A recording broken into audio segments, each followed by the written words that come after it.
The story kicks off with a man falling as he flashes back to his painful past, where he was raised all alone in an orphanage. He fought tooth and nail to get where he was and dedicated his entire life to the pursuit of justice.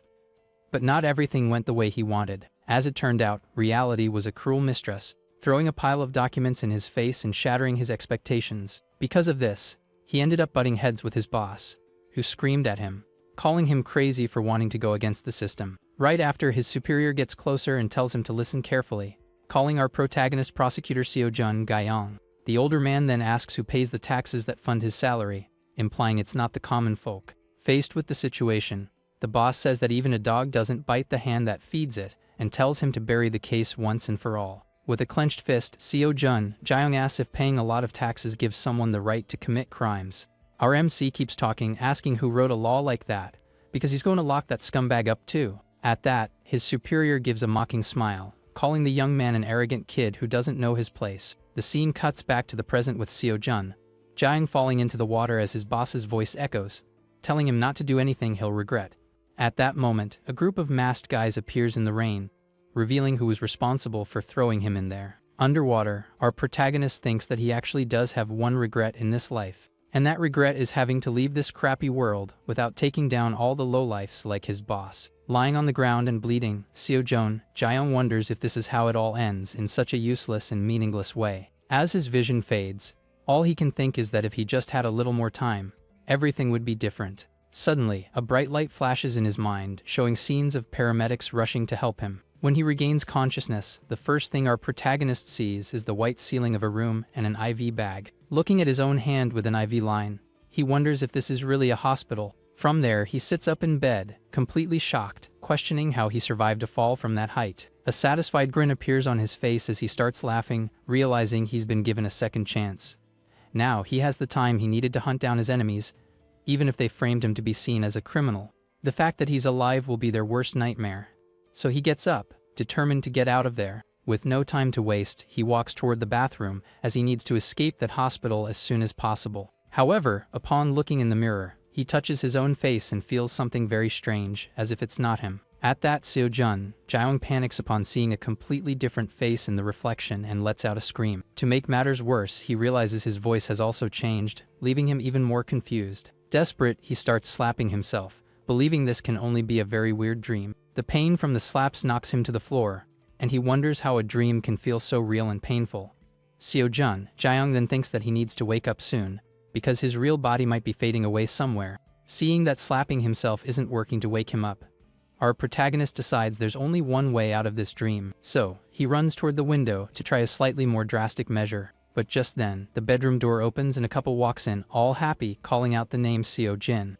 Their happiness vanishes the moment they see the boy about to jump from the hospital building. Faced with the scene, the two are completely shocked and ask who he is, not understanding a thing. From there, the prosecutor realizes that something impossible and logic-defying has happened to him. To avoid any more confusion, he pretends to have lost his memory and takes on the identity of Kim Seo-jin. In the doctor's office, the woman asks why her son tried to jump, and the doctor says it's a temporary symptom of shock. Seo-jun Gayong reflects that in the beginning, it was very difficult to understand and accept the whole situation. He even threw a fit saying he wasn't Kim Seo-jin, which led to them taking him to a psychic. When they got there, the woman looked at him and, with a strange smile, said there was a departed man inside him. The boy's mother panics at the revelation, and our protagonist is surprised by the shaman's accuracy. However, the psychic quickly gives herself away, saying it was a female spirit and that he needed an exorcism. After all the chaos of being reborn in someone else's body, he started getting used to the idea. And as 3 weeks went by, our protagonist finally adapted to his new life and his new body. While watching television, a specific news story caught his attention on the screen. The report confirmed that Prosecutor Seo-jun Gayong was found without life, making our protagonist accept that he really was gone. From there, he understands that he has no choice but to live his new life as Kim Seo-jin. Arriving in the kitchen, he sees the breakfast table already being set with a full meal. A moment later, he joins the table and says good morning to his new father, who greets him back. Unlike his past life as a lonely orphan, now our protagonist has a real family. His father's name is Kim Jun-man, and to be honest, he's the kind of person the prosecutor hated most in his past life. Kim Jun-man is the CEO of a major construction company, a corrupt man who bribes prosecutors without a shred of fear. Despite everything, he seems dedicated to his family, which makes our protagonist think that maybe he's not such a bad person after all.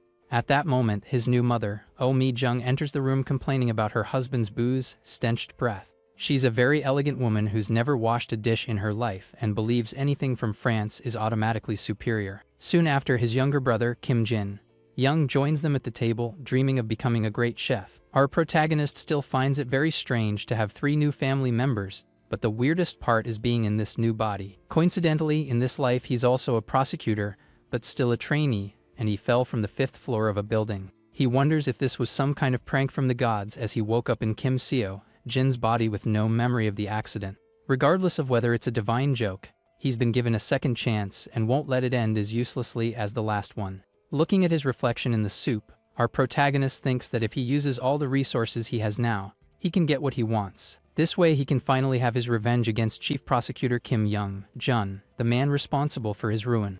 A moment later, his father asks if he's going back to work the next day, and the young man just nods. Kim Jun-man questions if he doesn't need more rest, but our protagonist says he needs to work to make up for lost time. From there, the father suggests inviting his uncle for dinner before he leaves, which leaves both brothers pretty surprised. Faced with their reaction, Kim Jun-man ignores it and calls his younger son Jin-young for a chat. The father tells the boy to say goodbye to his older brother before he heads back to the city of Gangwon-do. In private, Jin-young says he made up other plans to avoid having dinner with their uncle and got an earful for it. He remembers his brother's amnesia and says he'll see how unbearable their uncle is, as the guy acts like he's the king of the world.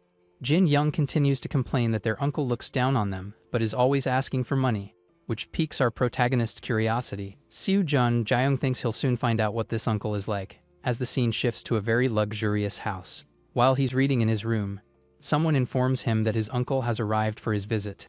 With that, our protagonist closes the book, thinking he's finally going to see the face of this much talked about relative. Walking down the stairs, he wonders if his uncle could be as bad as his old boss, and comes face to face with a waiting man. A shockwave hits him full force, leaving our protagonist completely paralyzed by the sight before him. The older man just nods, maintaining a cynical smile that he knew all too well. In the young man's eyes, the reflection of his greatest enemy appears, bringing back the worst memories of his life. The memory of Kim Young-jun threatening him with a mocking gaze comes rushing back, confirming his suspicions. With a fake smile on his face, the uncle asks if he's feeling well, acting like a concerned relative. Our MC is floored, because the scumbag who ruined his life was actually the uncle of the body he now possessed. During dinner, Kim Young-jun pretends he was worried when he heard the news of the accident at the apartment. He continues the charade, saying he's very happy to see his nephew recovering well. The father then comments that his son lost his memory, and the uncle seems to absorb this information with great interest. Kim Young-jun asks if he'll be able to handle work, while inside, our protagonist is boiling with rage. But for now, he holds back and, with a forced smile, replies that there won't be any problem. Jun-jaeyoung says that only his personal information is gone, and the rest is intact for him to carry out his revenge. The uncle then offers to use his power to bring his nephew to Seoul, which gets the father all excited. The camera focuses on a steak being cut, showing all the tension and pent-up anger in the air at that dinner. With a piece of meat on his fork, Kim Young-jun asks what he thinks of the proposal, putting him on the spot. Jun-jaeyoung says he's fine, but inside, he swears he won't become that man's prey again. With his hand on the knife, Kim Young-jun suddenly changes the subject, seeming to have a question. And so, he asks if his nephew really doesn't remember anything from the accident, and our protagonist denies it on the spot. At that, the uncle gives a satisfied smile, as the young man's amnesia seems to have come in handy. The scene shifts to the next day, with our protagonist finishing packing his things to go back to work. While carrying a box, he remembers the strange smile his uncle gave him during dinner. He questions whether it was just his imagination, or if there was a dark meaning behind that look. At that moment, a voice interrupts him, asking if he's finished packing for the trip. It was Kim Yeon-won, Kim Young-jun's son, who by a huge coincidence was also a prosecutor. With the box in his arms, our protagonist says he forgot something as he passes his family in the living room. But his cousin stops him and grabs a folder, asking if that's one of the cases he's studying. Faced with the situation, Kim Yeon-won opens the file with a smug smile, making Jun-jaeyoung very nervous. The cousin starts reading the case details and offers to explain everything, acting superior. Our protagonist refuses the help, but Kim Yeon-won insists, saying the problem there is the lack of evidence. As his cousin shows off, the uncle watches from a distance and scoffs, finding it pathetic that his son is trying to teach him anything. Kim Young-jun takes a sip of wine and comments that with time, his nephew will get the hang of it. But our protagonist becomes thoughtful, as he believes it will be difficult to win the case by treating it as an assault. At this, Kim Yun-won stares at him mockingly and asks what he would know about such a complex case. Seo-jun Jae-young then retorts, saying it's hard to prove the victim was incapacitated just from drinking. And to make matters worse, the two had met several times and even exchanged romantic messages. The cousin gives a smug smile and confirms that's exactly the argument the defense will use. However, a confident smile appears on our protagonist's face, as he had a plan B in mind. He reveals that if it were him, he'd use Article 302 of the Penal Code to get the guy a different way, and so, he explains that the man deceived the girl, leading her on with the promise of a serious relationship. This fact alone already makes him punishable, and our protagonist questions why they should take the harder path.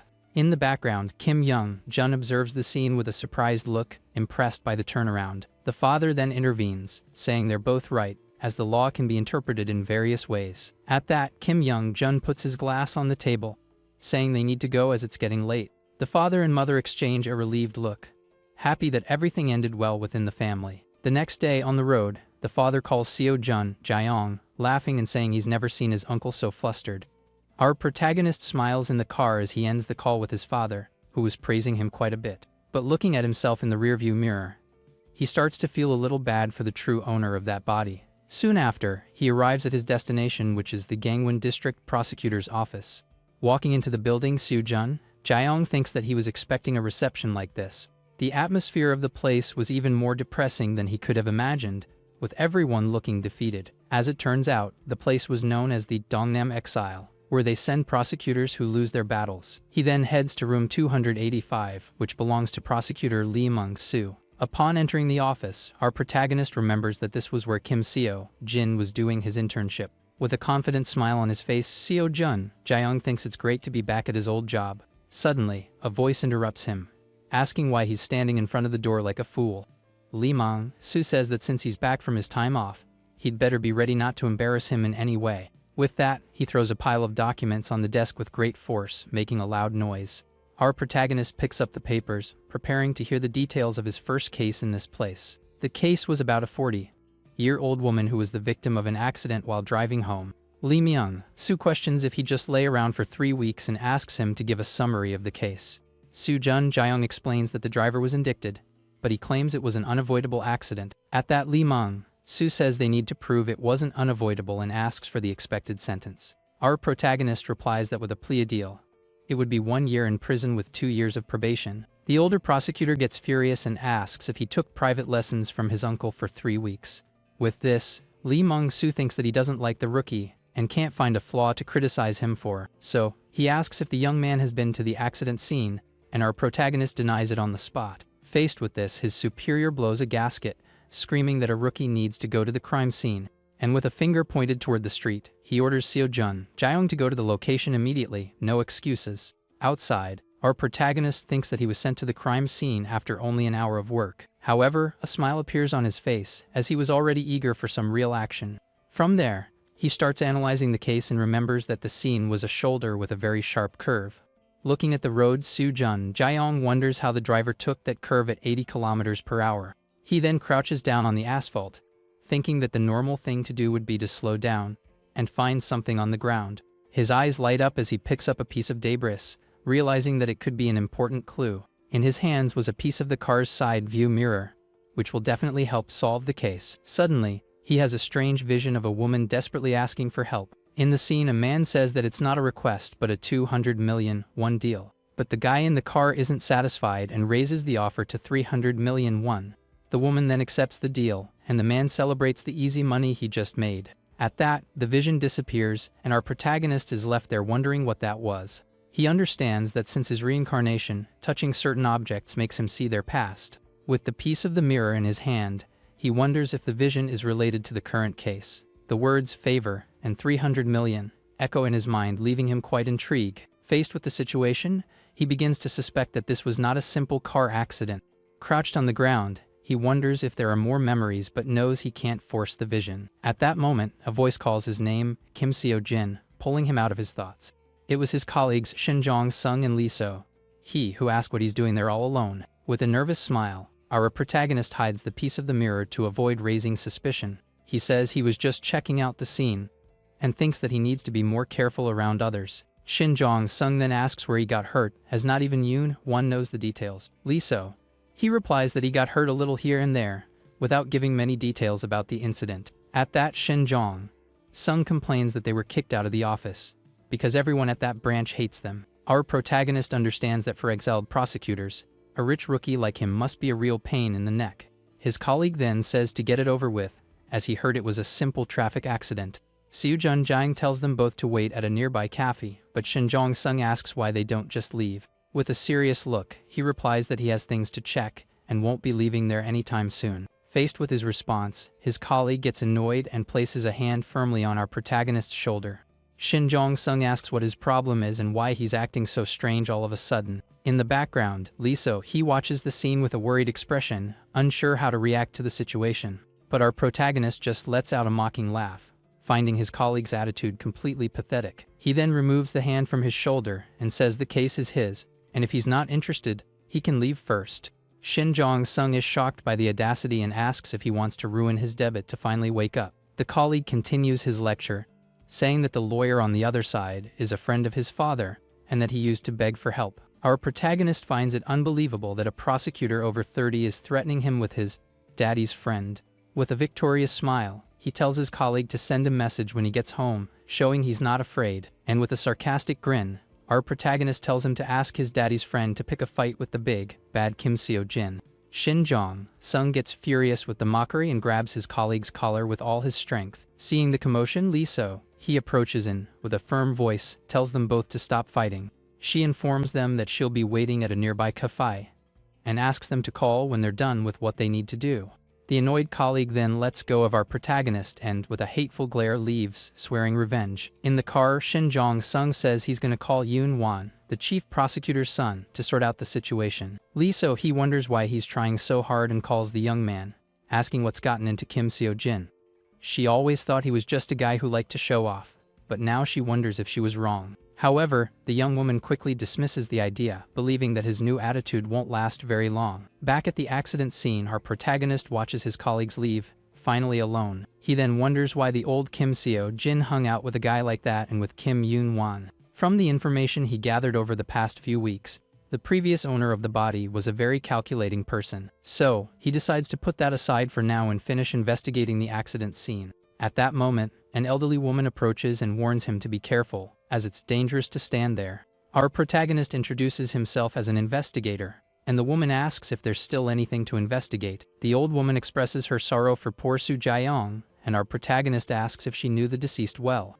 The woman confirms, as she owns the supermarket and watched her grow up, saying she was a good person. With that, she reveals that the driver, Jang Dong-ik, had disappeared for years and only came back to cause this mess. At that, Seo Jun-jae connects the dots and realizes that Jang Dong-ik was the man from his vision. He then asks if the driver was close to the family, and the old woman remembers that the victim's sister was his classmate. Our protagonist becomes thoughtful with the new information, as the case is getting more and more suspicious. In the car, he calls an officer and asks him to investigate the financial situation of the victim's family. And to be more specific, he asks them to check the debts and call records of her sister. And so, he drives away, feeling that the pieces of the puzzle are finally falling into place. In a file, the victim's name is revealed as Woo Soo Jae-young, 41 years old and separated for 7 years. It turns out she worked day and night to raise her 2 children alone, without anyone's help. On the day of the incident, there was a staff dinner at the sashimi restaurant where the woman worked. After dinner, she was heading home alone when the supposed accident happened along the way. The scene shifts to the restaurant, where our protagonist asked the owner if the dinner was a last-minute thing. The owner, Kim Oh-sung, denies it and explains that the dinners are always announced a few days in advance. Our protagonist asks the restaurant owner about the money he gave the victim and wants to know the exact amount. Kim Oh-sung replies that he gave her 100,000 won, and our protagonist finds the amount very high since her house was very close by.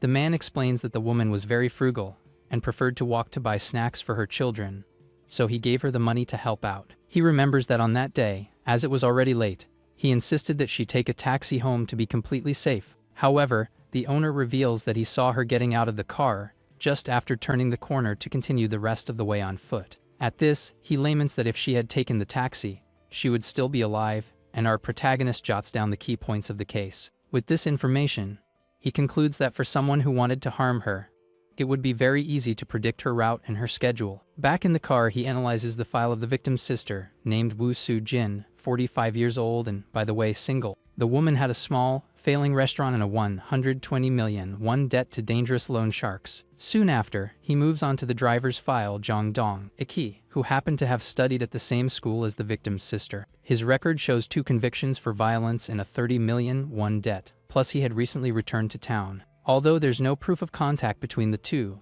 our protagonist finds it very likely that they met, and suddenly he notices something. He discovers the victim took out a life insurance policy for her children 1 year, and 3 months ago for the absurd amount of 1 billion won. And so, our protagonist focuses on the most important part of the document to find out who would receive all that insurance money. And to his surprise, the beneficiary was none other than the victim's sister, Woo Soo-jin, making her the prime suspect in the case. The scene shifts to the office where Lee Mung-soo receives a call from a superior who warns him about his new opponent. Lee Mung-soo responds very rudely, telling the man not to worry and to just hang up the phone. With that, he turns to our protagonist and asks if he's ready for the first investigation of the day. The superior warns him that the lawyer on the other side is a former senior prosecutor and tells him not to get intimidated, no matter what. Seo-jun Jae-young turns to leave the room but can't shake the feeling that there's something very strange in the air. However, just as he's about to leave, Lee Mung-soo calls him back to give one last important warning.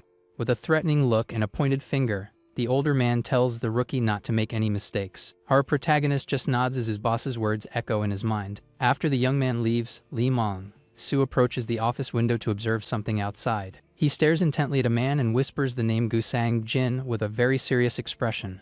The scene shows Gu Sang-jin walking through the parking lot toward a car that was waiting for him there. From inside the vehicle, a voice greets him casually, asking if he finally made it. The man in the car smiles arrogantly and says he's not going to lose to someone like him. No way. Gu Sang-jin in turn stares at the man with an expression of contempt, not seeming very happy about the meeting. The two walk together, and the man from the car says the fresh air did him good, but Gu Sang-jin just wants to go back to Seoul. Gu Sang-jin asks about the prosecutor he'll be facing, and his colleague calms him down, saying it's just a rookie.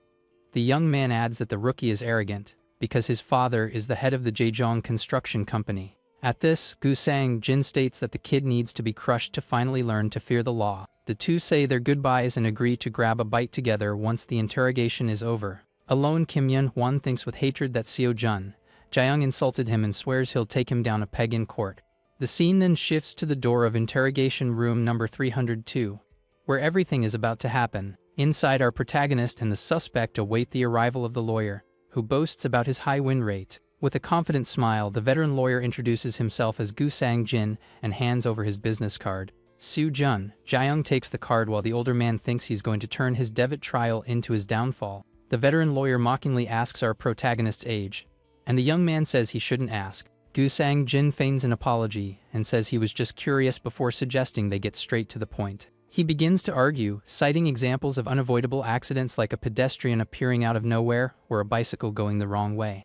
The lawyer claims that this case is exactly the same and asks them not to be greedy, but our protagonist interrupts him. With a serious look, Seo-jun Jae-young says he'd first like to ask Mrs. Jang Dong-ik a question. The suspect gets nervous and asks his lawyer what he should do, and he tells him to let the young prosecutor ask. Seo-jun Jae-young ignores the lawyer and gets straight to the point, asking the suspect about his debts. He continues questioning where the man got the money to pay for such an expensive lawyer, and Gu Sang-jin becomes furious. With a smirk, our MC apologizes, saying he was just curious, throwing the lawyer's own words back at him. Gu Sang-jin bowls with rage inside, wondering how this arrogant brat dares to act like this in front of him. But our protagonist remains calm, thinking he'll see how long the lawyer can keep up that act. And so, he changes the subject and asks the suspect if he graduated from Dongnam Elementary School. Right after, the young man questions if he knows Woo Soo-jin, the victim's sister, and the man's reaction is pure shock. Faced with this, Gu Sang-jin quickly tells his client not to answer, and Jang Dong-ik obeys immediately. Our protagonist reveals that the insurance beneficiary was the sister,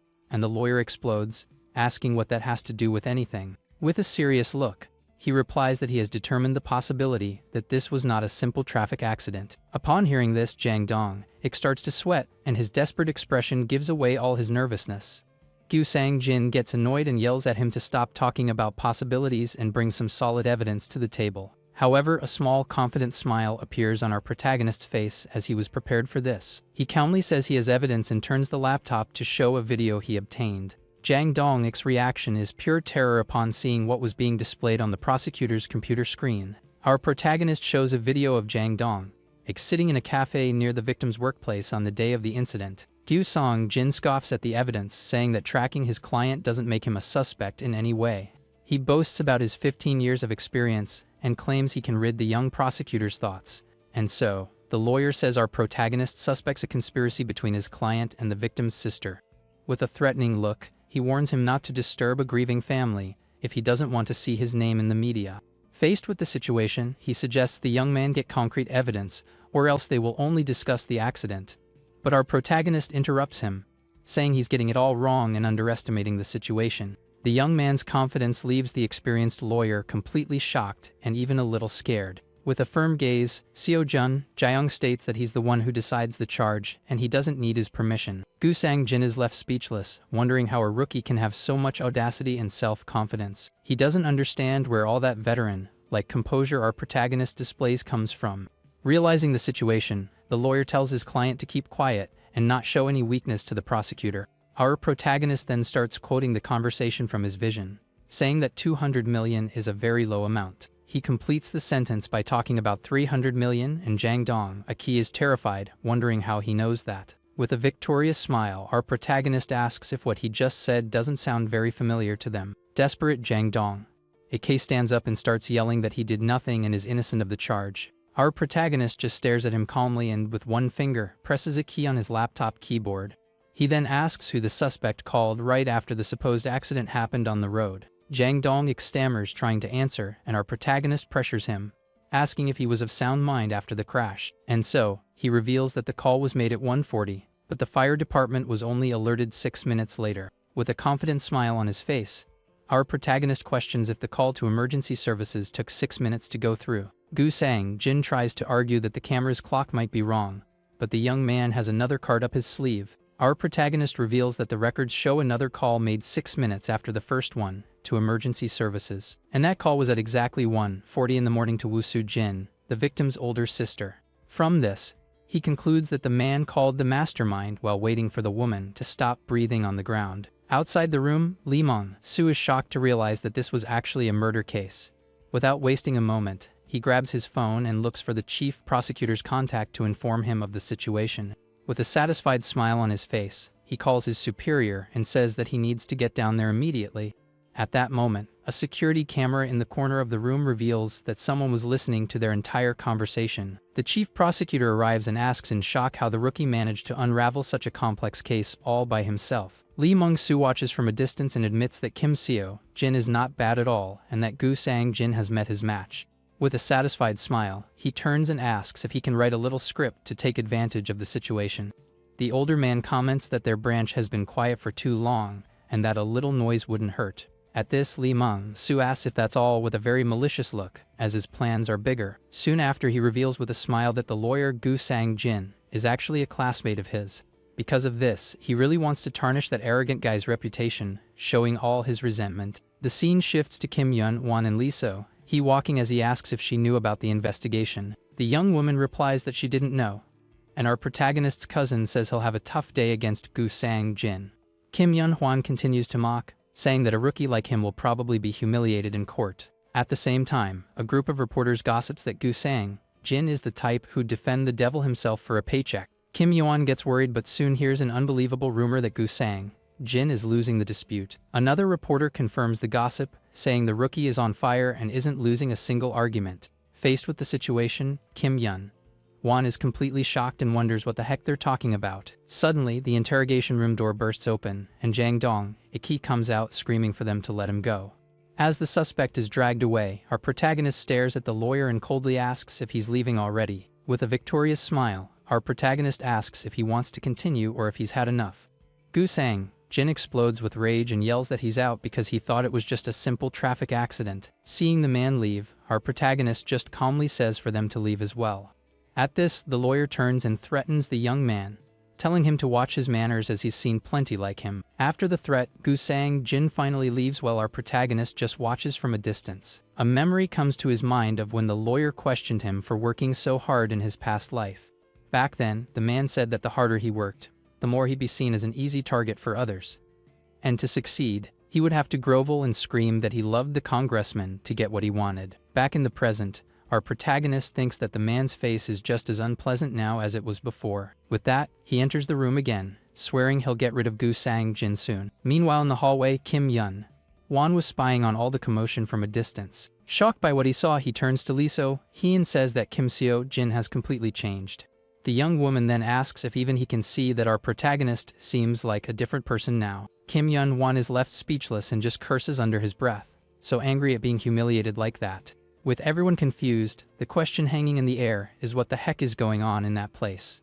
Back in the office, our protagonist's phone starts ringing off the hook on the desk. He then answers the call, and on the other end of the line was his boss, Lee Mung-soo. With that, the older man congratulates him on the good work and invites him to go out and get something to eat. And so, the scene shifts to a traditional restaurant that has been serving gukbap for 30 years. Inside, Lee Mung-soo pours a drink and asks why he wasn't informed about the twist in the case. Our protagonist apologizes, but the boss says to forget it, as he can already guess the reason for the omission. The superior then asks with a curious look how he managed to turn a simple accident into a murder. With a smile on his face, Seo Jun Jaeyoung jokes that he used his psychometry powers to figure it all out. But he quickly gets serious and explains that he saw some loose ends in the clues and decided to investigate further. Lee Mung-soo praises him and tells him to keep it up because you need to see the forest, not just the trees. As the waitress brings the food, he thinks that his boss seems more favorable to him after he humiliated Gu Sang Jin. To celebrate his first interrogation, the boss ordered a double portion, and he wonders if this is some new form of hazing. The superior then asks if he wants to take the case to trial, and our protagonist accepts the challenge on the spot. Lee Mung-soo warns him that Gu Sang Jin will fight with everything he has, but the young man says the lawyer has dropped the case. However, with a confident smile on his face, the boss guarantees that the lawyer will be back for revenge. Lee Mung-soo explains with a wicked smile that he's pouring a bucket of cold water on the lawyer's life. On the other end of the line, Gu Sang Jin freaks out and asks the reporter who the gossipmonger was that told him everything. The reporter scoffs, saying he can't reveal his source and that he heard he was crushed by a rookie. At this, the lawyer explodes with anger and tells the man on the other end of the line to listen very carefully. And so he threatens him, saying not to dare write a word about it, or he'll regret it. But his expression changes to pure panic as he stammers and asks if the article has already been posted online. The journalist apologizes and says he didn't post the part about the defeat, but rather that he took on the murder case. The news spread like wildfire, and the headline read that the famous lawyer had taken on the murder case. The lawyer despairs at the speed of the news and thinks that against a rookie, it would have been a piece of cake. At that, he wonders if the news spread because it was controversial or if someone set it all up on purpose. With the pressure from the media and the public on him now, the lawyer has no way to escape the case. With no other choice, he slams his fist on the table with all his might and curses in anger for falling into the trap. The scene then shifts to a luxurious office, where a voice says that he certainly made a lot of noise with this. It was Gu Sang Jin, who was apologizing while looking at the news of the case on his personal computer. But the mysterious man says there's nothing to apologize for, as he doesn't care if he defends some stray mutt. However, the man named Jang Taek Jun warns him that he won't forgive a defeat, no way. With that, he gives his orders and says to portray the older sister as a pitiful figure. He wants the deceased sister to seem like someone who deserved what happened, and the prosecutor to be seen as a demon. Jang Taek Jun explains that if they do this, the public's heart will waver, and the judges will feel the pressure. He reminds him that clients don't care about their morals, but whether they are competent or not. And so, the CEO tells him to win at any cost, because if he can't win a trivial fight like this, he warns that there will be no more place for the lawyer in that company. And Gu Sang Jin leaves feeling pressured. With a clenched fist, he accepts the mission, as he has no other choice but to obey orders. From there, the media battle begins, with several reporters surrounding the lawyer with their cameras. They bombard him with questions about the pressure of taking the case, and the rumors about the insurance money. Gu Sang Jin begins his act and asks on what evidence they are accusing a grieving family. A reporter then questions if he's claiming she's innocent, and what the reason for that would be. The lawyer says it's all just an allegation from the prosecution, and that no fingerprints were found in the case. He continues the show and asks the reporters to remember the principle of presumption of innocence. Gusang-jin finishes by blaming the prosecution and the media for already treating her as guilty before the trial even begins. With a flawless performance, he bows and begs the reporters to have some moderation, but inside his gaze reveals all his determination, as he won't let this humiliation go unanswered. From there, the media goes crazy with the news of the famous lawyer taking on a case with no fingerprints. In the visiting room, the lawyer meets with Woo Soo-jin and, with a confident smile, promises to prove her innocence. However, he asks for half of the insurance money in return, leaving the woman completely shocked by the proposal. And so, he pressures her to tell the truth and asks why and how she did that to her own sister. The lawyer claims this is the only way to get her acquitted and leaves her with no other way out. Woo Soo-jin then confesses that she needed to pay off her debts because she felt like she was at rock bottom every day. She remembers when her sister handed her the life insurance policy and named her as the sole beneficiary. From that moment on, greed took over, and she went crazy for a moment with the idea of the money. She cries, saying she was going to take care of her nephews, and that the money was to give them a better life. Completely regretful, she breaks down in tears and asks for forgiveness from her deceased sister, Soo Gyeong. Gusang-jin just watches the scene with a cold expression as she continues to lament. The woman continues to cry desperately, covering her face with her hands, unable to calm down. With a scared look, she asks if she can really be considered innocent after all that. With a confident smile, Gusang-jin tells her not to worry, as he will handle everything. From there, the media explodes with news about the case, calling the prosecutor reckless, and the lawyer a hero. In his office, our protagonist sips coffee while thinking that the JTJ law firm is quick to spin public opinion. But he puts the mug down on the table, knowing that such shallow tricks won't be able to hide the truth for long. With a determined look, Seo-jun, Jae-young swears he will destroy all their lies at the trial that day. Soon after, in the elevator, he receives a call from his younger brother, Jin-young, for a chat. The young man asks if he ran into Jung-woo on the way, and our protagonist is confused as he doesn't know anyone by that name. He then remembers that Lee Jung-woo was a high school friend of Kim Seo-jin who worked in the violent crimes unit. Seo-jun, Jae-young confirms the memory, and his brother explains that he ran into him for the first time in a long while the day before.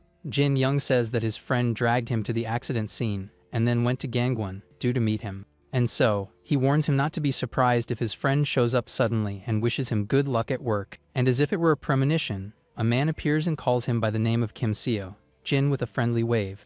Our protagonist is shocked by the sudden appearance and wonders if that's really the so-called Lee Jung-woo. The friend asks if he remembers him despite the amnesia, and Seo-jun, Jae-young says he vaguely remembers his face. Suddenly, Lee Jung-woo grabs him by the arm with force, leaving him completely surprised by the action. Lee Jung-woo holds him tightly and swears he'll find whoever pushed him off the 5th floor of that building.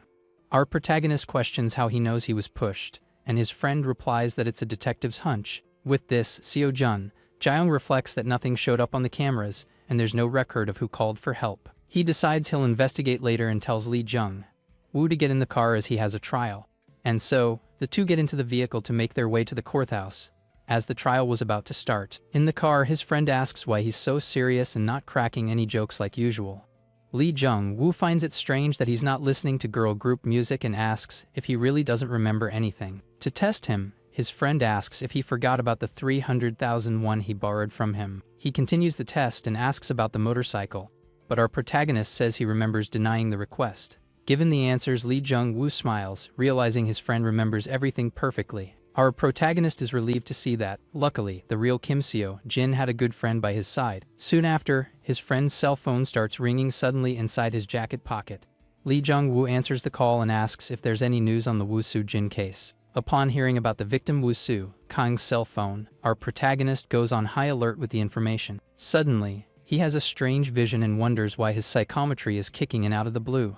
Seo-jun, Jae-young floors it, making the car's tires screech as it rounds a corner on the road. At the courthouse, people are commenting on whether the prosecution is just putting on a show, as lawyer Gusang-jin said. The reporters gossip that it will be tough for a rookie in his first case to beat a veteran like that. One of them continues to mock, saying he must have cooked up the case to make himself look like some great detective. Meanwhile, our protagonist walks confidently toward his place in the middle of the courtroom. The reporter turns to look at him with contempt, but he barely notices that the young man was already right behind him. Carrying a box of evidence, he passes the man with a serious and completely determined look.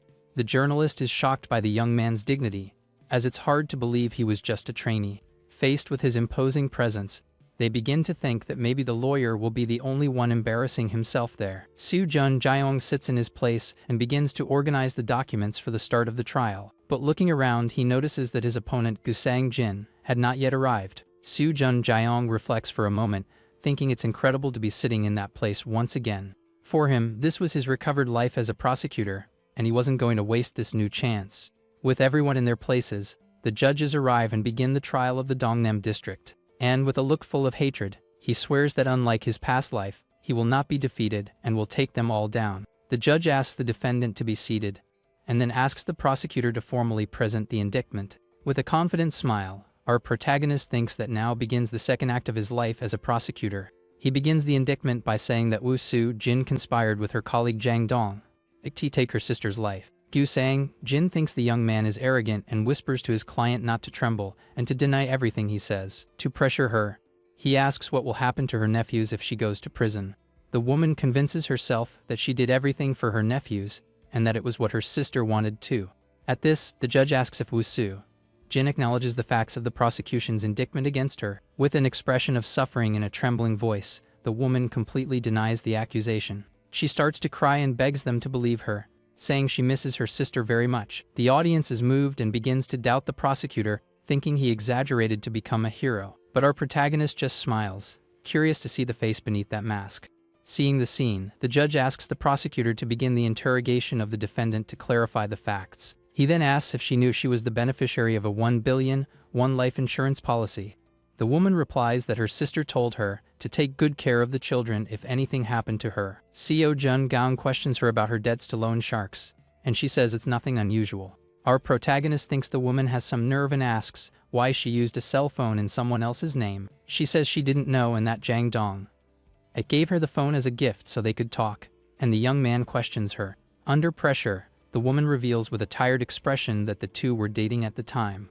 Soo-jun Jaeong pressures her and asks if they conspired to take her sister's life for the insurance money. The woman freaks out and starts screaming no, and Gu-sang-jin stands up to accuse the prosecutor of speculation. The judge sustains the objection and asks the prosecutor to stick to the facts while the defendant continues her act. Our protagonist says he will continue the interrogation, and the woman yells that she already explained the reason for the phone. With that, Gu-sang-jin prepares to object once again to the young prosecutor's questions. But our protagonist interrupts him with a shout, saying he's not talking about her cell phone. With a cold look, he reveals that he's actually talking about her sister's cell phone, the deceased Woo Soo-kang. Upon hearing that, the woman's expression changes completely to pure terror, as she wasn't expecting this. He questions her if she knew her sister recorded a diary on her cell phone, and the audience is confused by the revelation. With the cell phone in his hand, he explains the victim was recording a diary at the time of the incident, and something else was recorded. Gu-sang-jin is shocked by the news and wonders what recording this is that he's never heard of. Our protagonist just gives a victorious smile, wondering what the lawyer will do now. The recording begins with Woo Soo-kang's voice saying that her boss gave her money for a taxi. She thinks about using the money she saved to buy Christmas presents for her children. As she walks, she wonders if the children's father will show up and that she'll have a word with him. The woman dreams of the moment they will all eat the cake they made together as a family. But suddenly, she notices something strange and stops walking with a surprised expression. Then, a car speeds toward her and hits her full on, sending her cell phone flying. Lying on the ground and injured, she sees a man slowly approaching to finish the job. On the audio, the man says he hit her, but the scumbag was still breathing on the ground. On the phone, he despairs, asking what he would do if someone saw them doing that. Back in the present, our protagonist is shocked by the vision he just had of the crime. He slams on the brakes and his friend Lee Jung-woo screams in fright, not understanding his reaction. The next morning, he wakes up with a headache and wonders if he drank too much the night before. Looking at the calendar, our protagonist thinks he managed to button the first button correctly. While drinking a glass of water, he reflects that this time, he just got very lucky with the case. But he puts the glass down on the table, determined to turn his luck into a real skill. In his room, he tears a page from the calendar and thinks that in 1 week, the new assignments will be announced. A voice then questions why he left the calendar he got from Shinjong-sun lying around. Suddenly, a strange vision hits his mind, leaving him completely shocked by what he was seeing. Holding the calendar, he's startled because that memory that appeared out of nowhere wasn't his. The scene cuts back to the car, where our protagonist calls his friend Lee Jung-woo for a serious talk. With a determined look, He asks his friend if they can bring this new evidence to the court. Back at the trial, our protagonist reveals that the victim was recording a diary and another voice was captured. Gu Sang-jin panics at the revelation and wonders how he didn't know about the existence of that recording. In desperation, he stands up and objects because he wasn't notified of the new evidence in advance. From the middle of the audience, Lee Jung-woo stands up with the cell phone in his hand, ready to submit it as evidence. Our protagonist just gives a slight smile, as his plan to corner the lawyer worked. With the victim's cell phone in hand, he requests the admission of the evidence, as it is crucial to discovering the truth. Faced with the new evidence, the defendant Woo Soo-jin panics and completely freaks out. She tries to lunge forward, screaming that she did nothing, and Gu Sang-jin tries to hold her back while the judge calls for an officer. The audience is shocked, as they expected a fierce battle, but not for the lawyer to be on the defensive. The judge announces a 10-minute recess to decide on the admission of the new evidence in the case. Gu Sang-jin is furious because his entire career as a lawyer is at risk because of a rookie. He slams his fist on the table with all his might but suddenly stops, and thinks he's not going to let things end like this. With a determined look, he swears that if he's going down, he's not going down alone. After the recess, the session resumes, and the judge calls the prosecutor and the defense attorney to the front. And so, he says they will now decide whether to admit the cell phone as new evidence in the case. Without wasting time, the recording from the cell phone begins to play so that everyone in the courtroom can hear. On the audio, Jang Dong-ik's voice confirms that the woman was still breathing and talks about the 300 million. Our protagonist then asks the lawyer how he responds to that evidence, since the voice is Jang Dong-ik's. The lawyer thinks that even if he refuses now, the evidence will be admitted later, so he needs to buy time. However, he decides to admit the evidence because he knows he needs to give up quickly to avoid further damage to his image. With that, the evidence is admitted, and the judge tells our protagonist to continue the interrogation of the defendant. He then asks the defendant what was recorded on the cell phone, and she just remains silent with her head down. The recording continues with his voice complaining that the woman wasn't passing away and asking what she would do with the money. The audio reveals that she wanted a luxury handbag, and the audience erupts in outrage at her greed. With the revelation, the victim's ex-husband stands up and explodes with anger, unable to believe it. In tears, he yells that she took someone's life for such a pathetic reason and asks how she dares call herself a person. And so, he tries to move forward but is held back by the officers as he screams for her to pay for what she did. But with a look of pure hatred, the woman blames the man for the tragedy that happened to her sister. She accuses him of abandoning the family and not giving any money to help raise the children. With a wicked smile, she reveals that because she didn't trust him, she put the insurance in her name to secure the money. Completely devastated, the man begs to be released as he is dragged out of the courtroom by the guards. At this, the judge asks if the defense attorney wants to cross-examine, but he refuses, seeming defeated. And so, the first hearing is adjourned, and the next is scheduled for 10 days from then at 2 in the afternoon. Outside, Gu Sang-jin glares at our protagonist with hatred and swears he will pay for this humiliation. With a victorious smile, Seo-jun, Jae-young says they won't be seeing each other again because the lawyer is done for. Soon after, he receives a call from his boss, Lee Mung-soo, and confirms that the trial is over. The superior asks if there were any mistakes, and our protagonist calmly replies that everything went perfectly. With a sigh of relief, he thinks that he managed to do well in his first major case in this new life. But as he leaves the courthouse, our protagonist is surrounded by reporters curious about how he cracked the crime. Caught off guard, our protagonist is at a loss for what to say to the reporters there. The scene then shifts to the next day with a newspaper being thrown forcefully onto a table. Oh Mi-jung is startled by the noise and asks her husband, Kim Jun-man, what's going on. With a smile on his face, the father points to the newspaper and asks her to read it aloud. The woman begins to read the headline about a murder case uncovered by a rookie prosecutor. She continues reading and is shocked to discover that the prosecutor in question was none other than Kim Seo-jin. At this, the mother asks if it's really their son, and the proud father confirms the news. The man boasts that he bought all the evening papers, and that he's gonna buy the morning ones too. The smile on the father's face shows all the pride he's feeling for his eldest son.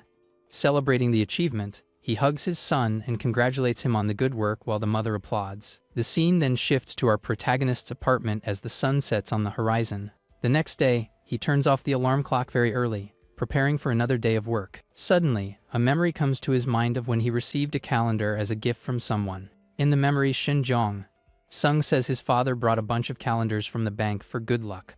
Kim Yoon-won then asks if his uncle is really going to get the young man transferred to Seoul as he wanted. In the memory, Kim Yoon-hwan says the favor wasn't free and that he had to make it seem like a difficult task. At this, Shin Jong-sung asks what he's going to do with the young man in Seoul, and if he's going to turn him into his lackey. Kim Yoon-hwan laughs and says it's obvious, as he needs to be tamed. And just thinking about his regret already makes him happy. And so the two make a toast to their new lackey, the poor and innocent Kim Seo-jin. The vision disappears, and back in the present, our protagonist holds the calendar with a new understanding of the situation. A small smile appears on his face as he finally understands his colleague's dirty plan against him. With the calendar in hand, he realizes their plan was to bring him to Seoul to humiliate him even more. The scene shifts to the Gangwon District Prosecutor's office, where our protagonist currently works. Inside, he knocks on the door of room 284, preparing to enter his boss's office. Upon opening the door, he hears his boss yelling on the phone, wondering if that makes any sense. Lee Myung-soo freaks out, saying it doesn't matter if the office is big because that place was an exile for prosecutors. He continues his rant and yells at the man on the other end of the line to come work there, if he likes the place so much. Angrily, he hangs up the call, and our protagonist greets him, saying he's arrived for the day's work. The superior turns to him with a less than friendly expression and calls him by the name of Prosecutor Kim. With a serious look, he asks if his father's younger brother is Chief Prosecutor Kim Young-jun, and the young man confirms. Lee Myung-soo says he'll look the other way and use some of his contacts to help the young man. He reveals that although it's not official, the next assignments for the rookies are almost all set. However, the boss says the problem is him, and if he doesn't do anything, he'll be stuck in Dongnam forever. The superior warns that staying there too long will stain his resume, and everyone will say he's been corrupted, and so, he advises him to use his father's influence to get out of that place as quickly as possible. Our protagonist just listens to everything in silence, seeming to ponder his boss's words. But to the superior's surprise, he reveals that he intends to stay there, and doesn't want to be transferred at all. Lee Myung-soo is shocked, and our protagonist says he doesn't want to use connections and wants to learn from him. With a smile, he says he knows the kind of man his boss was, and that's why he wants to learn from him up close. He explains it's better to stay there and get stronger than to become Kim Yoon-hwan's lapdog in Seoul. Faced with the response, the boss just tells him to do whatever he wants and turns to leave. An office colleague laughs at the scene and comments that the boss is just acting that way because he's embarrassed. With a smile on his face, our protagonist watches his superior walk away down the office hallway. As he walks, Lee Myung-soo wonders what the heck he could teach a kid like that. But he decides he can't let a guy like that rot there, and that at least he won't be betrayed by him. The scene shifts to a meeting room where a colleague comments that our protagonist's situation is pretty bad. Shin Jong-sung scoffs, saying he's been exiled, and suggests he use his uncle's connections to get out of there. The colleague continues the taunt and says that, because he's talented, he'll soon be transferred to a better place. But he boasts that if he had the chance, he could have solved the previous case all by himself. At that moment, Lee Myung-soo enters furiously and tells the young man to shut up, threatening to finish him right there. The boss then turns to the colleague and asks for his name to give him a proper scolding. And so, he throws a file on the table and puts him on the spot, asking how he would handle the case. Caught off guard, Shin Jong-sung starts desperately flipping through the papers to find an answer. The file reveals it to be a case of fraud and embezzlement, and he thinks he needs to be careful not to mess up. Turns out a CEO skipped town with billions, and the secretary was accused of being an accomplice, but she claims innocence. Without thinking much, the colleague suggests they drop the charges, and the boss questions him about the reason. The young man explains that the secretary didn't profit at all and barely received a minimum wage to support herself. At this, our protagonist intervenes and says there's a high chance she is an accomplice, and the boss wants to know why. He explains that it's hard to believe someone who worked for 10 years with so much money received so little, and so, he suspects she was getting kickbacks in a secret account and that they need to find its owner. The boss points to Shin Jong-sung and says he has a very different opinion from our protagonist. With that, he approaches the young man and says that's exactly why he shouldn't be in that place. But to everyone's surprise, Lee Myung-soo turns and says a guy like the other one is who should stay. And so, he ends the lesson and tells everyone to leave after killing some time there.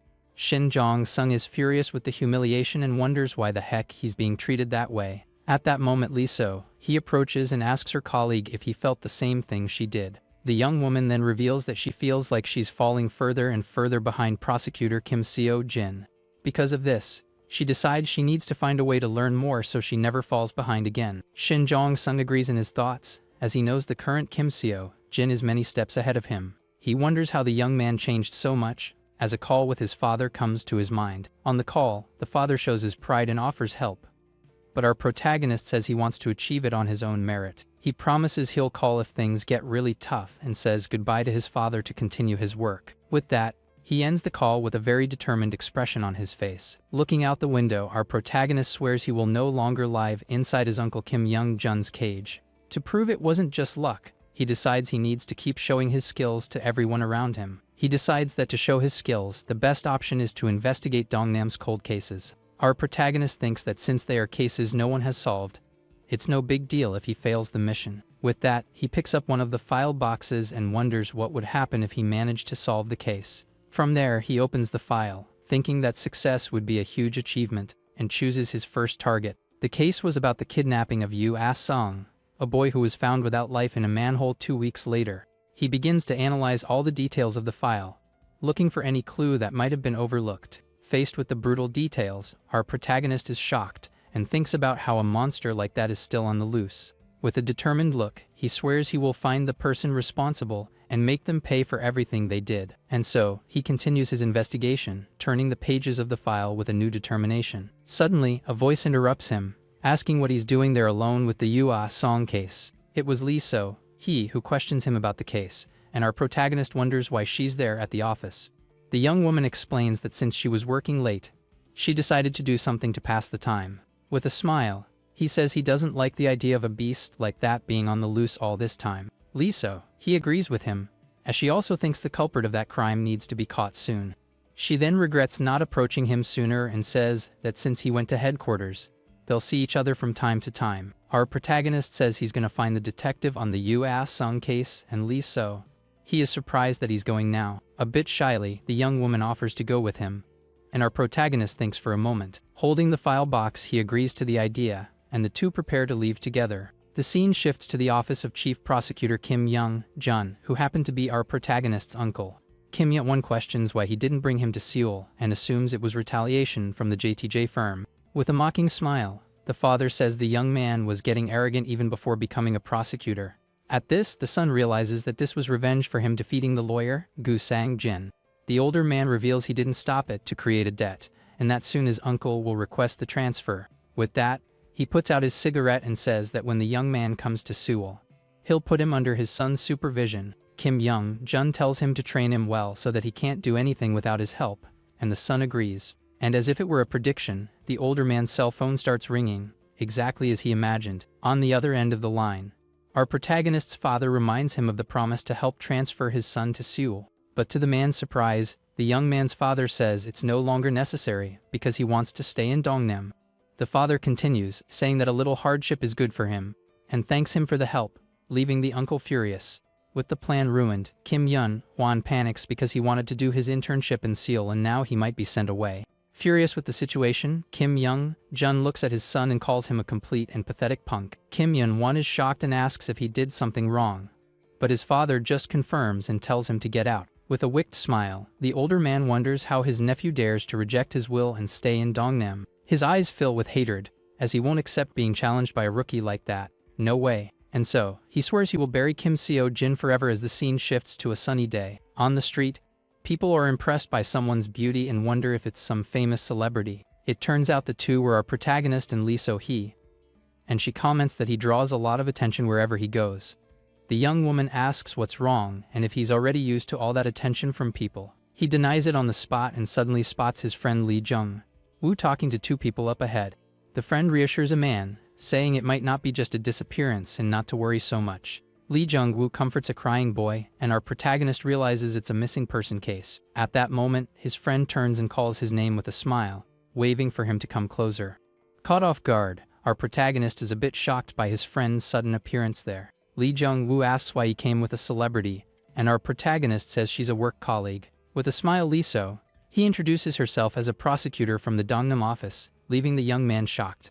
With a charming smile, Lee Jung-woo introduces himself to the young woman and proudly shows his badge. He boasts about being from the Violent Crimes Unit, and our protagonist just turns to leave. But as he was walking, he spots a metal ring on the ground right in the middle of his path. And so, he bends down to pick up the object, and upon touching it, his psychometry ability is activated. The ring had a unique design with a golden star in the center and seemed to be very old and worn. Suddenly, he has a vision of a man with his hands tied, wearing that same ring on his finger. In the scene, a tied-up boy is being watched by a hooded figure in a dark, damp place. The man approaches and, with a gloved hand, grabs the boy's face with great force and violence. The assault continues with the man squeezing the boy's face, who is already badly injured and scared. And so, the hooded figure raises a tool and prepares to commit a terrible act against the boy. The vision ends with a terrible scene, showing the tragic and the poor boy met in that place. Back in the present, our protagonist is shocked as he realizes that was a memory from the Yu-Ah-sung case. However, he's confused because that ring wasn't on the list of evidence for the case, and he doesn't understand why. At that moment, Lee Jung-woo approaches and says the ring seems to belong to Detective Jeong Min-ju, who must have dropped it. At this, our protagonist is surprised, and his friend confirms that he was the detective on the Yu-Ah-sung case. Holding the ring, our protagonist can't believe what he just saw and what it means. At the police station, he finally meets Detective Jeong Min-ju, and the two formally introduce themselves. Soon after Lee-so, he also introduces herself as a prosecutor from the Dongnam branch office. With that, Jeong Min-ju invites them to see the evidence, but our protagonist stops him for a moment. He then shows the ring he found and says he heard it belonged to Detective Jeong Min-ju. The man is shocked and wonders how the ring ended up there, and our protagonist assumes it's a gift from his son. Faced with the situation, the detective nervously agrees and thanks him for finding the lost ring. But our protagonist realizes he's lying and wonders why he has the evidence from the case with him. From there, the scene shifts to the evidence storage room at the police station to analyze the case. On the table are the pieces of evidence from the crime: a rope and a bloody hammer. The detective explains that most of the injuries on the victim's body were caused by the hammer. Our protagonist reveals that one of the victim's eyes was removed, and the weapon for that was never found. Jeong Min-ju says no other evidence was found and calls the culprit a meticulous scumbag. Seo Joon-jaeyoung asks if that's everything, and the detective confirms, except for a cigarette butt for reanalysis. It turns out that at the time, there was no DNA match, even after testing 120 men. Our protagonist touches the hammer but has no reaction and discovers that the police concluded the culprit was a tourist. He then turns to the detective and asks if he also believes the culprit of the crime was indeed a tourist. With a nervous smile, Jeong Min-ju just vaguely agrees, without giving a very concrete answer to the question. And so, our protagonist thanks him for his time, and the detective tells him to contact him if he needs anything else. Soon after, the two leave the police station and walk together through the parking lot to continue the investigation. Outside, Lee Jung-woo asks the detective if he's a friend of our protagonist, and the older man confirms on the spot. The friend then asks what kind of person he is, and the detective says he's the type who achieves his goals at any cost. Given the answer, the detective gets a very thoughtful expression while taking a sip of his hot drink. As he walks away, our protagonist thinks that no matter what they say, he will uncover the whole truth about the case. At that, he stops walking for a moment, seeming to have reached his next investigation destination. Before them was the place where Yu-Ah-sung's body was found 10 years ago. Lee-so, he confirms and asks if he thinks there are still clues left after 10 years since the incident. With a confident smile, he says you never know, and that's why they can't miss any detail of the location. The location was an alley with little foot traffic, and the security camera was only installed after the crime was discovered. He concludes that the culprit knew the area well, because the manhole where the body was dumped was always covered with trash. Lee-so, he agrees with the theory and jots everything down in her notebook, as it makes a lot of sense to her too. Our protagonist reflects that the cigarette butt was what removed the residents from the suspect list. He understands that the course of the investigation was manipulated, all because of Detective Jeong Min-ju. With that, he states that there's a high chance the culprit is a resident of that same area. Lee-so, he is confused by the statement and asks why he's so sure of his theory. The young woman remembers that the DNA from the butt didn't match anyone from the neighborhood, which suggests an outsider.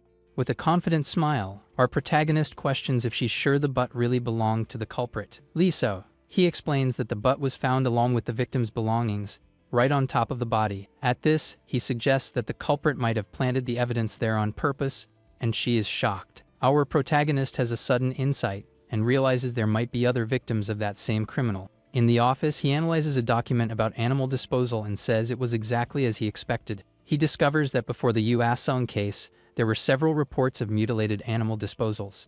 And to his surprise, the number of reports dropped drastically right after the boy's case occurred. Faced with the new discovery, our protagonist thinks this can only mean two different things.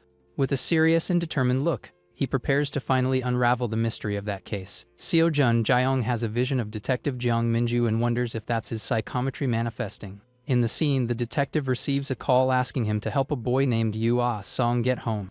The person on the other end of the line explains that the neighborhood is dangerous and that they will be late due to a work emergency. Because of this, he asks Jeong Minju to take the boy home after school to ensure he's safe. The detective agrees to the favor, saying he can do that since he's the son of a close friend. The vision continues with Jeong Minju introducing himself on the phone to the person on the other end of the line. He then asks if the person he's speaking to has a moment to talk with him right now. Our protagonist remembers that the vision he had was exactly when he first met the detective. He explains to Lee So, that Jeong Minju knew the area well and was also close to the victim, Yu Ah Song. Furthermore, he could tamper with the crime scene and had the victim's ring, making him the prime suspect. However, Lee So, questions why he would still have the ring, as that would be the same as confessing to the crime. Our protagonist agrees and, to be sure, says he needs to trace the detective's steps on the day of the crime. Suddenly, a cat appears, and he finds it strange, as he hasn't seen any stray animals since arriving in that neighborhood.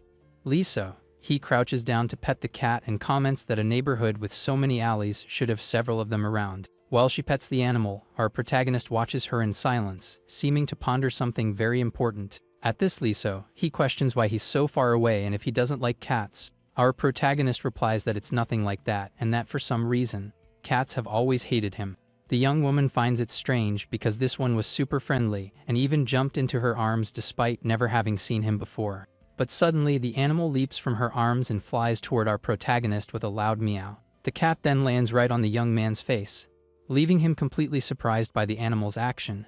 With the animal clinging to him, our protagonist can't do anything and just stands there without reacting. Upon touching the cat, his psychometry ability is activated once again, and he has a new, strange vision. In the scene, he sees a pole covered in posters and hears the sound of something hitting the ground hard beside it. Soon after, a hooded man appears, crouched in a dark, damp alley in the dead of night. In front of the man was a hammer and an animal's paws, showing what he was doing there alone. His clothes were all dirty and stained, revealing the brutal nature of his actions in that place. And so, the hooded figure picks up a glass with an eye inside, showing a bizarre trophy from his crime. The vision ends, and the cat stares at him, seeming to wonder if he was really the Kim Seo Jinit knew.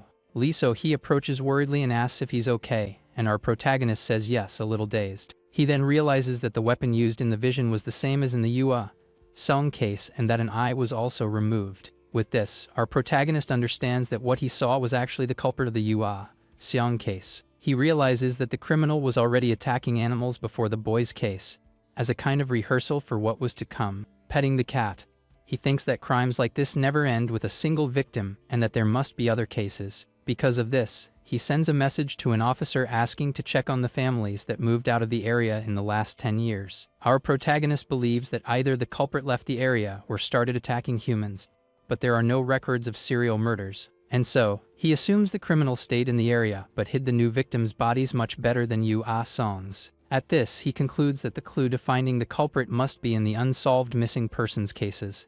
He worries because if this is true, it means the criminal is still claiming victims and needs to be caught as soon as possible. A clock shows it's past 8 in the evening, and our protagonist remains focused on his investigation at the office. At that moment, the room's door suddenly opens, and someone enters the office to speak with him. It was Shin Jong-sung, who arrives scoffing and asking if he thinks he can solve a cold case that easily. He grabs the reports of missing teenagers and says they are just spoiled kids who ran away from home out of a tantrum. Our protagonist just stares at him in silence, not paying much attention to his colleagues' provocations and mockery. Shin Jong-sung continues the taunt, saying he's doing this for fame and that he's warning him as a concerned brother. With that, he reveals he's going to Seoul in a few days and asks if our protagonist is upset that he's going alone. The colleague continues the provocation and offers to help if our protagonist needs anything, for old times' sake. But Seo Jun Jaeon cuts him off and, with a cold look, tells him to get his sorry self out of there. Shin Jong-sung is furious at the audacity, but our protagonist raises his hand and tells him to wait. Soon after, he answers his cell phone, completely ignoring his colleague, who freaks out in anger in the background. From there, the scene shifts, and our protagonist goes to a bar to meet with an important person. Inside, he sits down with Detective Jeong Minju, who asks why he called him for this conversation. With a serious expression, the older man says that he's actually the one who has something to ask. He questions him about the 10-year-old case, and our protagonist replies that he just wanted to see the culprit's face. Jong Minju agrees with a smile and says that seeing the criminal's face is the reason they do this job. But the detective suddenly gets serious and decides he needs to tell our protagonist the whole truth.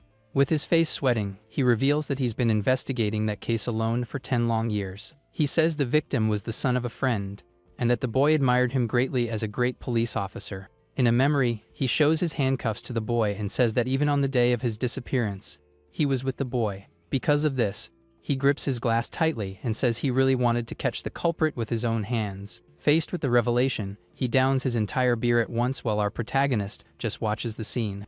Jong Minju slams the glass on the table and says he feels the limits of his abilities, as he's been chasing the case for 10 years without any leads. However, he heard that our protagonist has a tenacious personality and knows of his performance in the last case. Because of this, he's asking for a favor, and our protagonist is surprised by the detective's request. Back in his apartment, the young man sits on the sofa to analyze an envelope he received from the older man. With a serious and focused look, he opens the envelope to finally find out what was inside. The detective then explains that he wants to pass the baton of the investigation to him, and that's why he's giving him the envelope.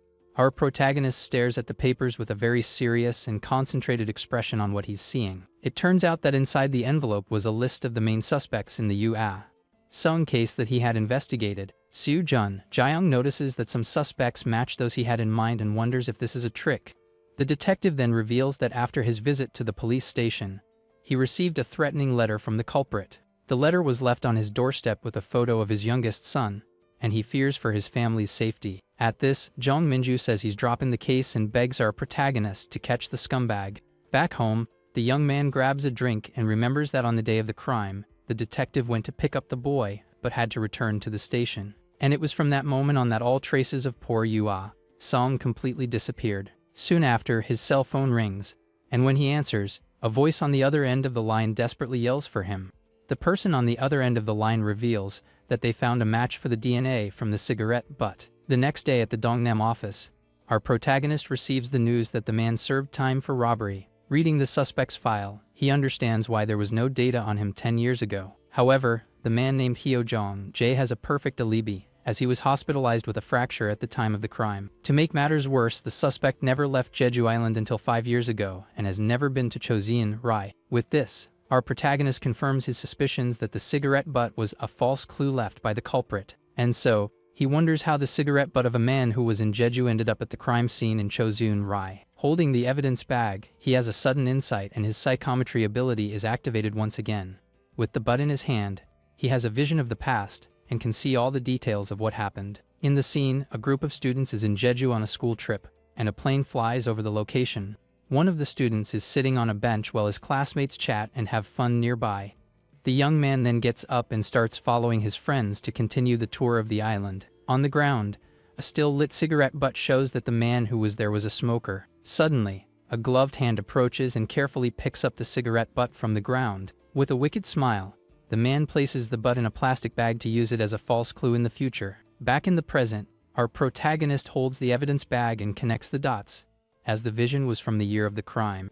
He becomes thoughtful as the student's uniform in the vision looks familiar, and he feels like he's seen it somewhere before. Suddenly, a memory from the past comes to his mind, and he remembers seeing that same uniform in the neighborhood. With that, a small smile appears on his face as he finally found the clue he needed to solve the case. From there, he heads to the neighborhood school, feeling that he's very close to unraveling the entire mystery behind the crime. Arriving there, he finds a group of students gathered around a cat that everyone thought was very cute.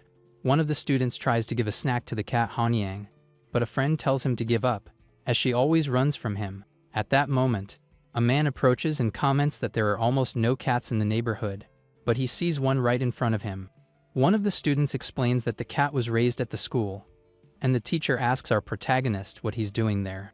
The young man replies that he was just passing through, when one of the students turns to look at him with a very surprised expression. The teacher then tells everyone to go home, and a student jokes that he just wants to keep the cat Honyang for himself. At this, the man suggests they study at night, and everyone says their goodbyes on the spot to avoid staying any longer. The boy who was startled earlier leaves with his friends, but can't help looking back with curiosity. Seeing that he was caught red-handed, the student quickly turns and runs to catch up with his friends who were already ahead. Our protagonist then turns to the teacher and, with a serious look, reminds him that they've already met at the police station. The teacher recognizes him and asks for his name, leaving our protagonist astonished that he knew who he was. And so, the man explains that he's the most famous person in the neighborhood because of the case he solved. At that moment, the cat Honyang rubs against the teacher's legs, seeming very happy and comfortable with him. The man crouches down to pet the cat and reveals that he's heard a lot about him from Detective Lee Jung-woo. With that, he explains that his friend bragged so much about him that he became very eager to meet him in person. But suddenly, the cat attacks the teacher's hand when he mentions the investigation of the cold case. The animal then runs off, and our protagonist comments that for some reason, cats don't seem to like him very much. With a smile, the teacher invites him for tea in the reception room, since fate brought them together there. In the room, the man asks if the cold case he's investigating is the Yua Song case. Seo Jun Gyeong asks if it was Jung-woo who told him, but the teacher says the Yua Song case is the most famous in town. Our protagonist finds the word "callways" strange and remembers that the teacher was only assigned to that school 2 years ago. At that, the man reveals that his hometown is Chosin-rai, and that's why the case weighs on his mind, and he asks if there's any progress. Seo Jun Gyeong takes a sip of his drink and reveals that they already have a suspect, as someone was supposed to meet the victim on the day of the crime. The teacher comments that he looks younger than Jung-woo and wonders how they became friends, and the young man says they are the same age. With that, the man is happy to find someone his age and says he hopes they get along well, and our protagonist agrees. Our protagonist takes the opportunity and asks if that school is where the teacher studied, and he confirms on the spot. From there, he walks to the bookshelf and says that if they are the same age, the teacher must be in the school yearbooks.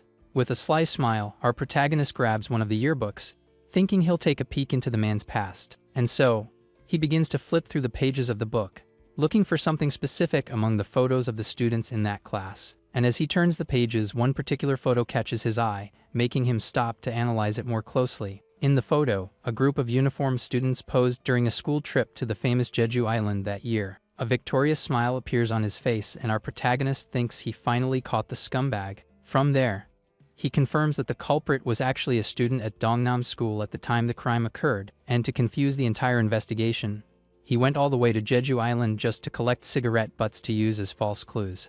Our protagonist reflects that he was a criminal genius and thinks about how many victims he might have had in the last 10 years. But he swears things won't happen the way the criminal wants anymore, because now he's in charge of the case. At that moment, a student approaches and calls him by a nickname, asking if he's really a real prosecutor. Seo Jun Gyeong recognizes the boy who was staring at him before, and the young man seems to be very worried about something. The student then bows and desperately begs our protagonist to help him find his missing friend. The young man explains that his friend Shin disappeared a month ago, but the police think he just ran away from home and aren't looking for him. Our protagonist hands a handkerchief to the boy and asks where he last saw his friend.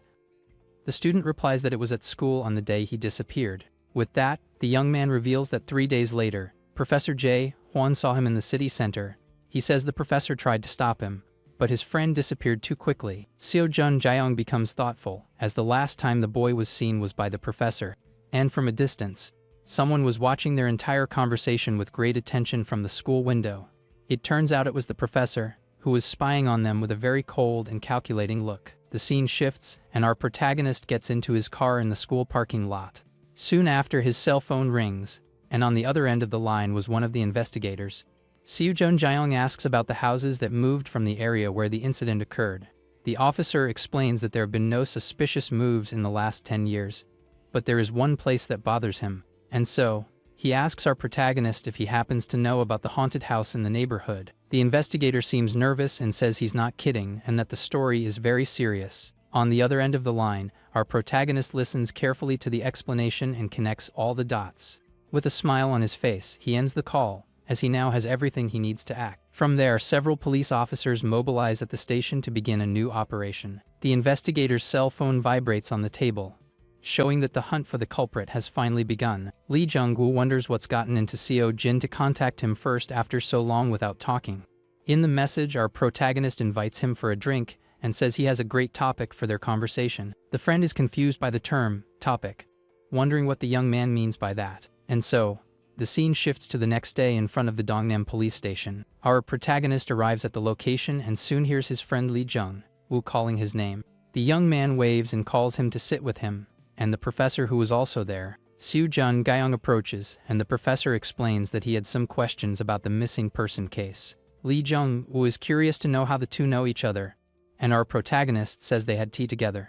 At this, the friend invites them both for a drink, and the professor accepts the invitation on the spot. With that, the three leave the police station to go to a bar to talk more comfortably. But as they leave, they run into Detective Jong Minju, who greets them very casually. The older man explains that he had some urgent matters to attend to, and that's why he stopped by.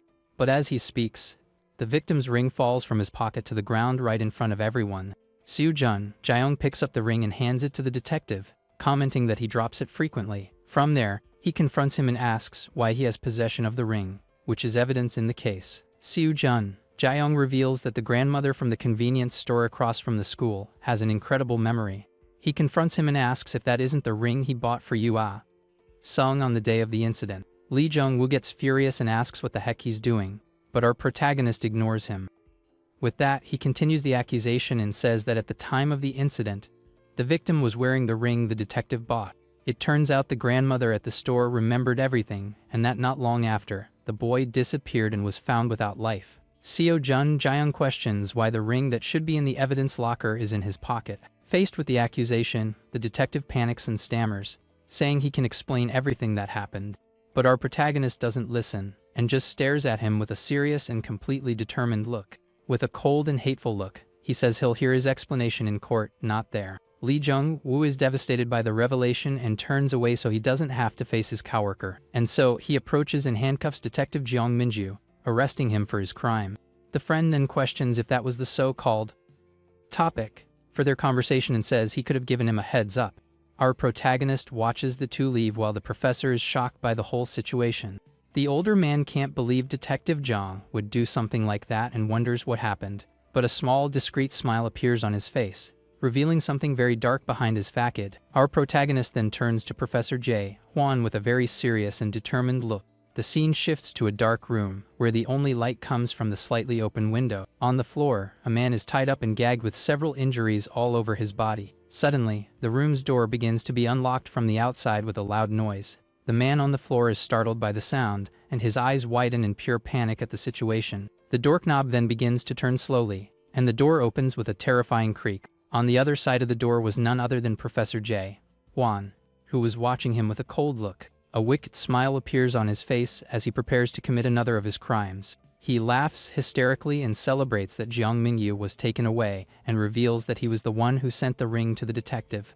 With a victorious smile, he says that's what the detective gets for meddling in a closed case. He continues to celebrate because everything went right in his way, and he's free to continue his crimes. With that, he turns to his collection of eyes and jars, showing just how sick he really is. The professor is excited because he can finally see his collection again after it being hidden for so long. He picks up one of the jars and says he thought he was going to pass away from missing it since the reinvestigation began. Suddenly, he stops talking and a strange glint appears in his eyes, as if he remembered something. The professor then turns to his victim and asks if poor Ha Shin is still alive under the sheet. With a glove on his hand, he says the boy must have been bored all alone and that now everything will be fine.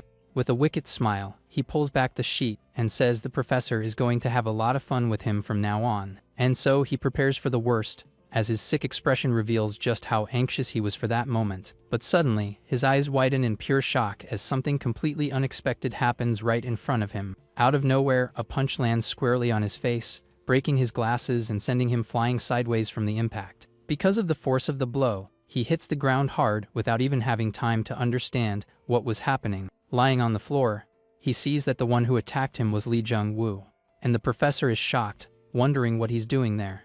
The criminal looks up and sees the legs of another person slowly approaching him across the room's floor. With his face bruised and scared, he can't believe he was caught like that so suddenly. From there, our protagonist emerges with the police and a warrant, saying the game of hide and seek is finally over. With a victorious smile, Seo Jun Jaeyoung tells him to enjoy his last moments because he won't have his freedom anymore. And so Lee Jung-woo informs him that he is under arrest for kidnapping and for the cold case of Yua Song.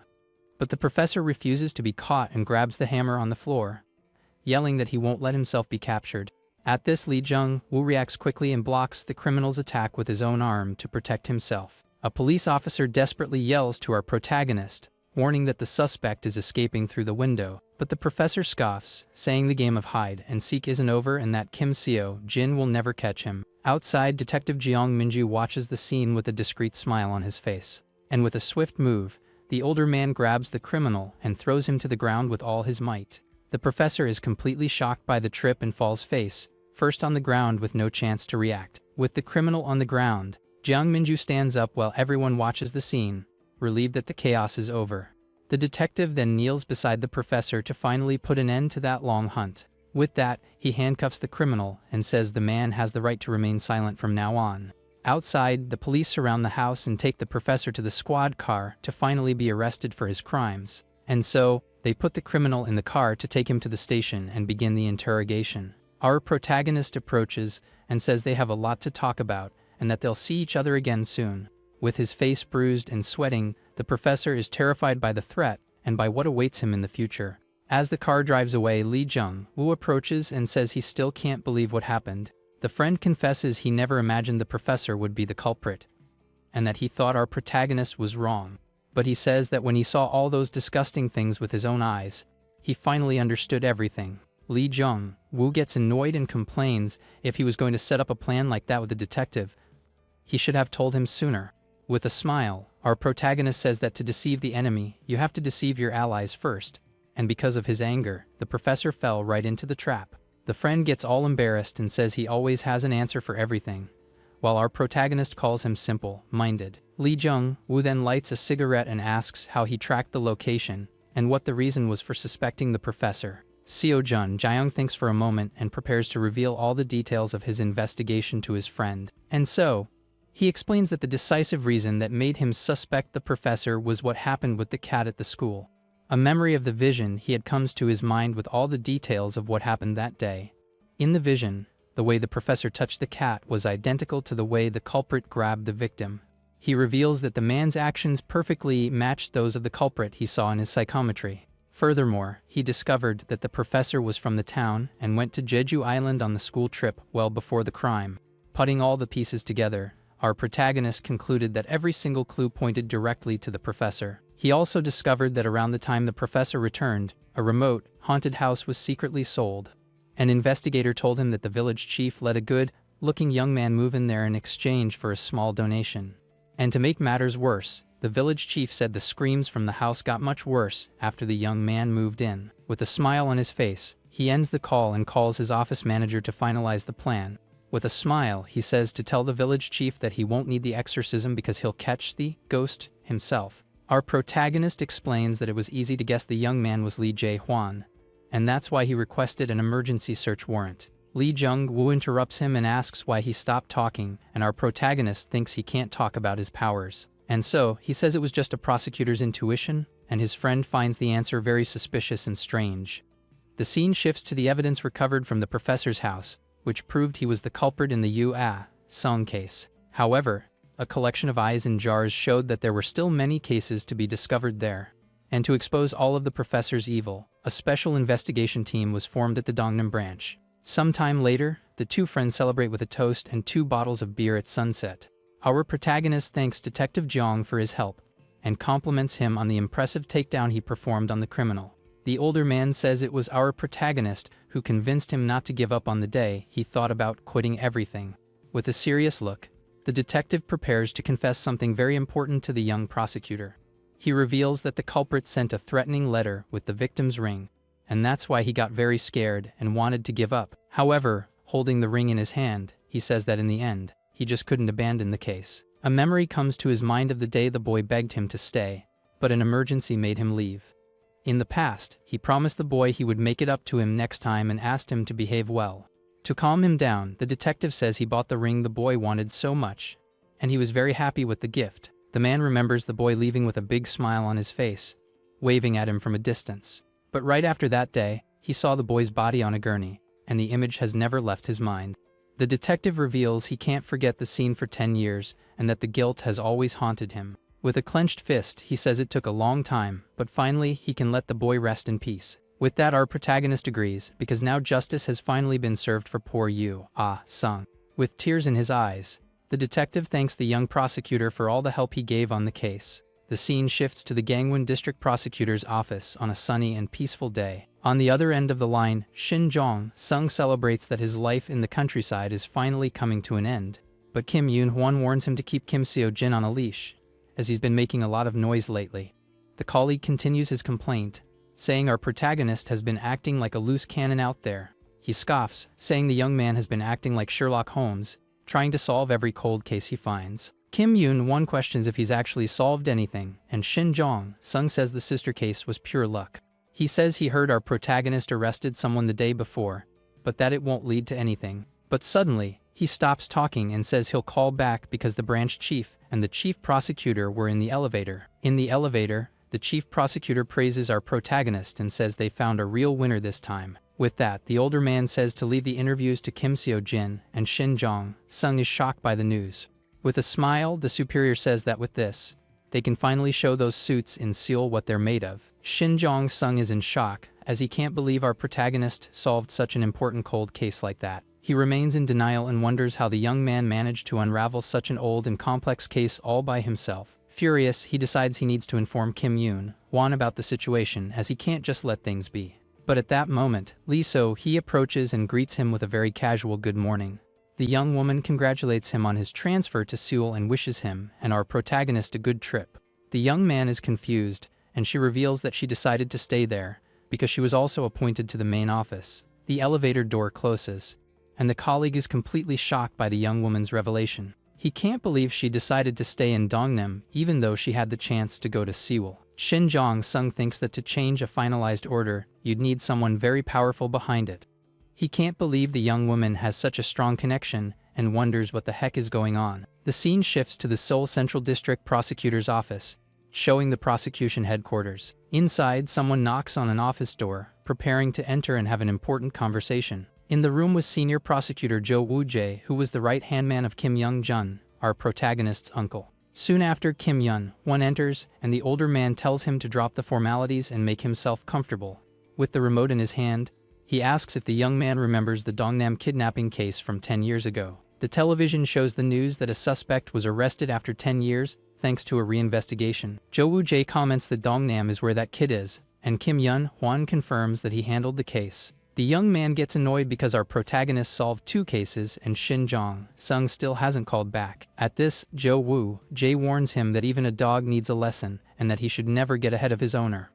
Kim Yoon-hwan agrees with a forced smile and says he'll keep that in mind for the future. The older man puts out his cigarette and says they can deal with that later, because the important thing now was something else. He explains that the star of the show is the one who gets on the podium and holds the press conference to take all the credit. With a smile, he says our protagonist wouldn't hold the press conference because a trainee would never step in front of his seniors. Kim Yoon-hwan agrees and concludes that in the end, our protagonist just did the hard work for someone else to take the credit. However, looking at the television, the two are completely shocked by what they see on the screen, because the one at the podium was our protagonist, introducing himself as Prosecutor Kim Seo-jin from the Dongnaem branch. Furious, Jo Woo-jae slams the table and yells if the idiots in Dongnaem have gone crazy for handing the press conference over to a kid. With the news spreading, the names of Yoo Ah-sung and Prosecutor Kim Seo-jin rise to the top of internet searches. In the comments, people are shocked by the case and even praise our protagonist's looks amidst the chaos.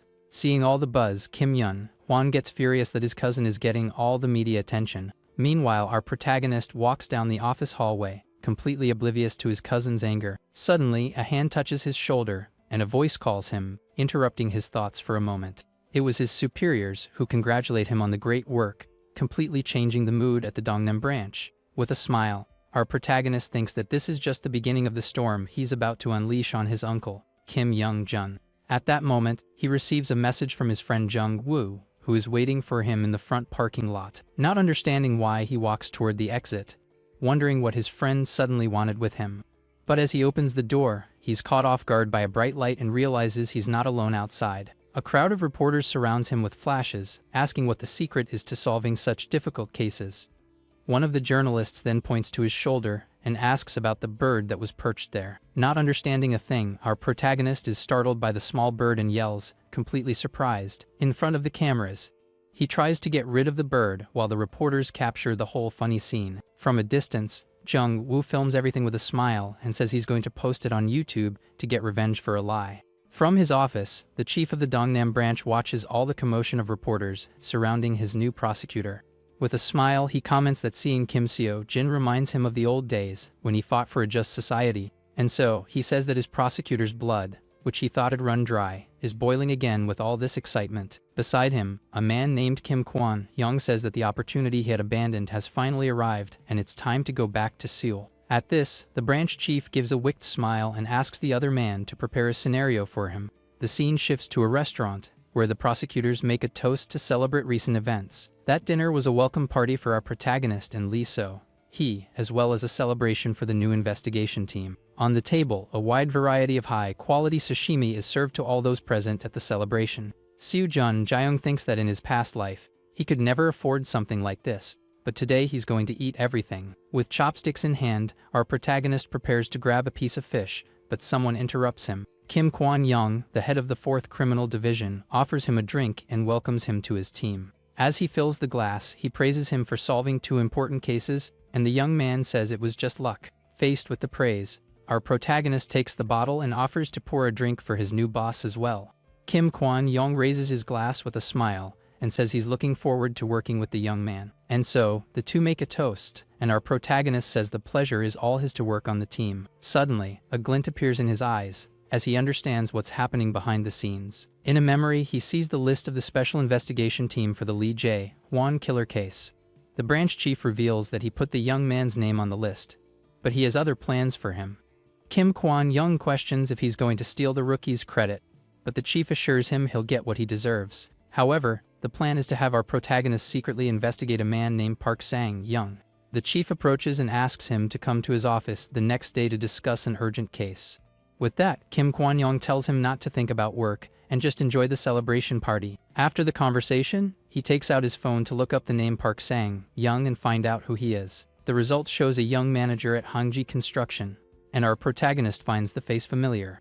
Looking at the photo, it clicks in his mind, as he finally remembers where he saw that man before. It turns out that the so-called manager was none other than a close friend of his cousin, Kim Yun-won. Seo-jun Jaeyoung takes a sip of his drink, wondering what a guy connected to his cousin has done. With a newfound determination, he slams the glass on the counter, as an idea has just come to his mind. A victorious smile appears on his face, as this could be the perfect chance to take down his enemies. But just as he was about to eat, someone interrupts him by yelling his name, making him stop in his tracks. It was his coworkers, who were yelling for him to join their table and drink with everyone. The next morning, a bird sings at the window, marking the beginning of another workday for him. Arriving at the office, our protagonist greets his boss, Kim Kwon-young, who is already waiting for him for the meeting. The older man then tells him to sit down and informs him that 2 more people will be joining them in the conversation.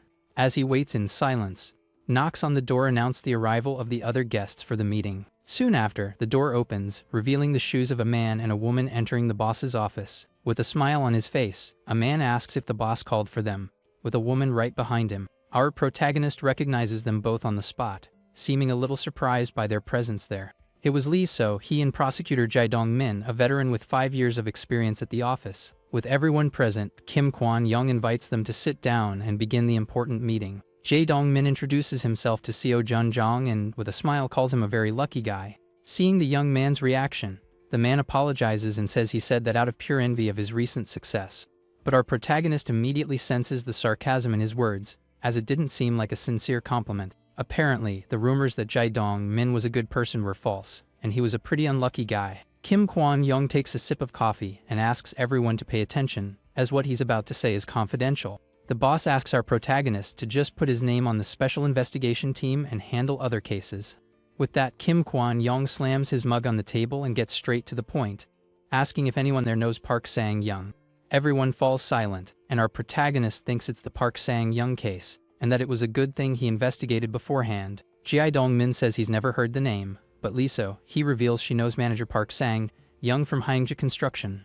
Seo-jun Jaeyoung explains that the construction company became the preferred bidder for a project and that the manager is at the center of it all. Given the answer, the boss stands up and, with a smile, confirms that's exactly why he called them for that meeting. With that, he drags a chair with wheels across the office floor to get closer to a whiteboard that was there. Kim Kwan-young reveals that he received information that there were unfair instructions during the project's bidding process. From there, he points to the suspect's photo and says the three of them will be investigating the Park Sang-young case from now on. The boss warns them to investigate the case quietly because the dust from a construction site disappears with just a little water. Jae-dong-min says he will lead the team, but plays humble and questions if he can lead such incredible juniors. After the meeting, the office door closes with a thud, and the three leave the room to begin the investigation. In the hallway, Jae-dong-min turns to the two and, with a smile, says he's looking forward to working with them on the case. And so, he suggests they investigate the case individually and then compare the overlapping parts. With a smile, he pats our protagonist's shoulder to seal the deal between the new investigation team. Jae-dong-min calls him lucky and challenges him to see if his luck continues, and our protagonist gets very annoyed with the provocation. Upon being touched, he feels something strange, and his psychometry suddenly activates, leaving him surprised by the new vision. The vision shows Jae-dong-min's hand all distorted, revealing the conversation the man was having at that moment. On the call, he arranges to meet Park Sang-young at a cafe near the Royal Chalice Apartments at 7 in the evening. Park Sang-young says the place has curtains and is safe because it's not frequented by legal professionals. The man then walks away and says not to worry because Hae-young will help resolve the whole situation. Our protagonist understands that Jae-dong-min is conspiring with Park Sang-young and that they are meeting tonight. Lee So-hee approaches and comments that for some reason, she felt a strange chill at that moment. He then asks about Jae-dong-min, and the young woman reveals that he's famous for being a womanizer with many victims. With a disgusted expression, she says she hates guys like him who are trash and don't take responsibility for their actions. The young woman then clicks her tongue and tells him not to dig too deep into the matter, as it's not worth the effort. He suggests they divide the investigation, but Lee So-hee finds the idea very inefficient for the case. The young man explains that if they divide the tasks, they'll finish faster, and she wonders why Jae-dong-min suggested the opposite. With a confident smile, our protagonist says they should investigate this together to find out the truth. From there, he arranges to meet Lee So-hee after work and heads to his new office, room number 507. Our protagonist then arrives at the door of his new office, number 507, holding a box with coffees for everyone. With a quick motion, he turns the doorknob and opens the door to finally meet his new investigation team. Upon entering the room, a man greets him and introduces himself as investigator Lim Jeongtaek, who was already working. An officer named Do Minji also introduces herself, and our protagonist introduces himself as Kim Seo-jin, offering coffee. Lim Jeongtaek jokes that this is poison to make them work, and the young man confirms, saying his hobby is working overtime. Faced with the response, the two are completely startled and nervously ask if that was just a joke. With a smile on his face, our protagonist reassures them, saying he likes to have a life outside of work and to drink the coffee. And so, the three drink the beverage, and Lim Jeongtaek thinks that this first meeting was full of lies and deception. The scene then shifts to the evening, showing the facade of the cafe where our protagonist arranged to meet Lee So-hee. The place was quite peculiar, with a giant teddy bear and very flashy and unique decor. Inside, Lee So-hee questions him about why he chose such a strange cafe for their meeting. Our protagonist thinks it's because Park Sang-young and Jae-dong-min are meeting there, but he can't reveal that yet. With that, he just explains that he did a little research on Park Sang-young and suspects political involvement in the case. But as he's explaining, Lee So-hee's cell phone suddenly starts ringing with a call from her mother.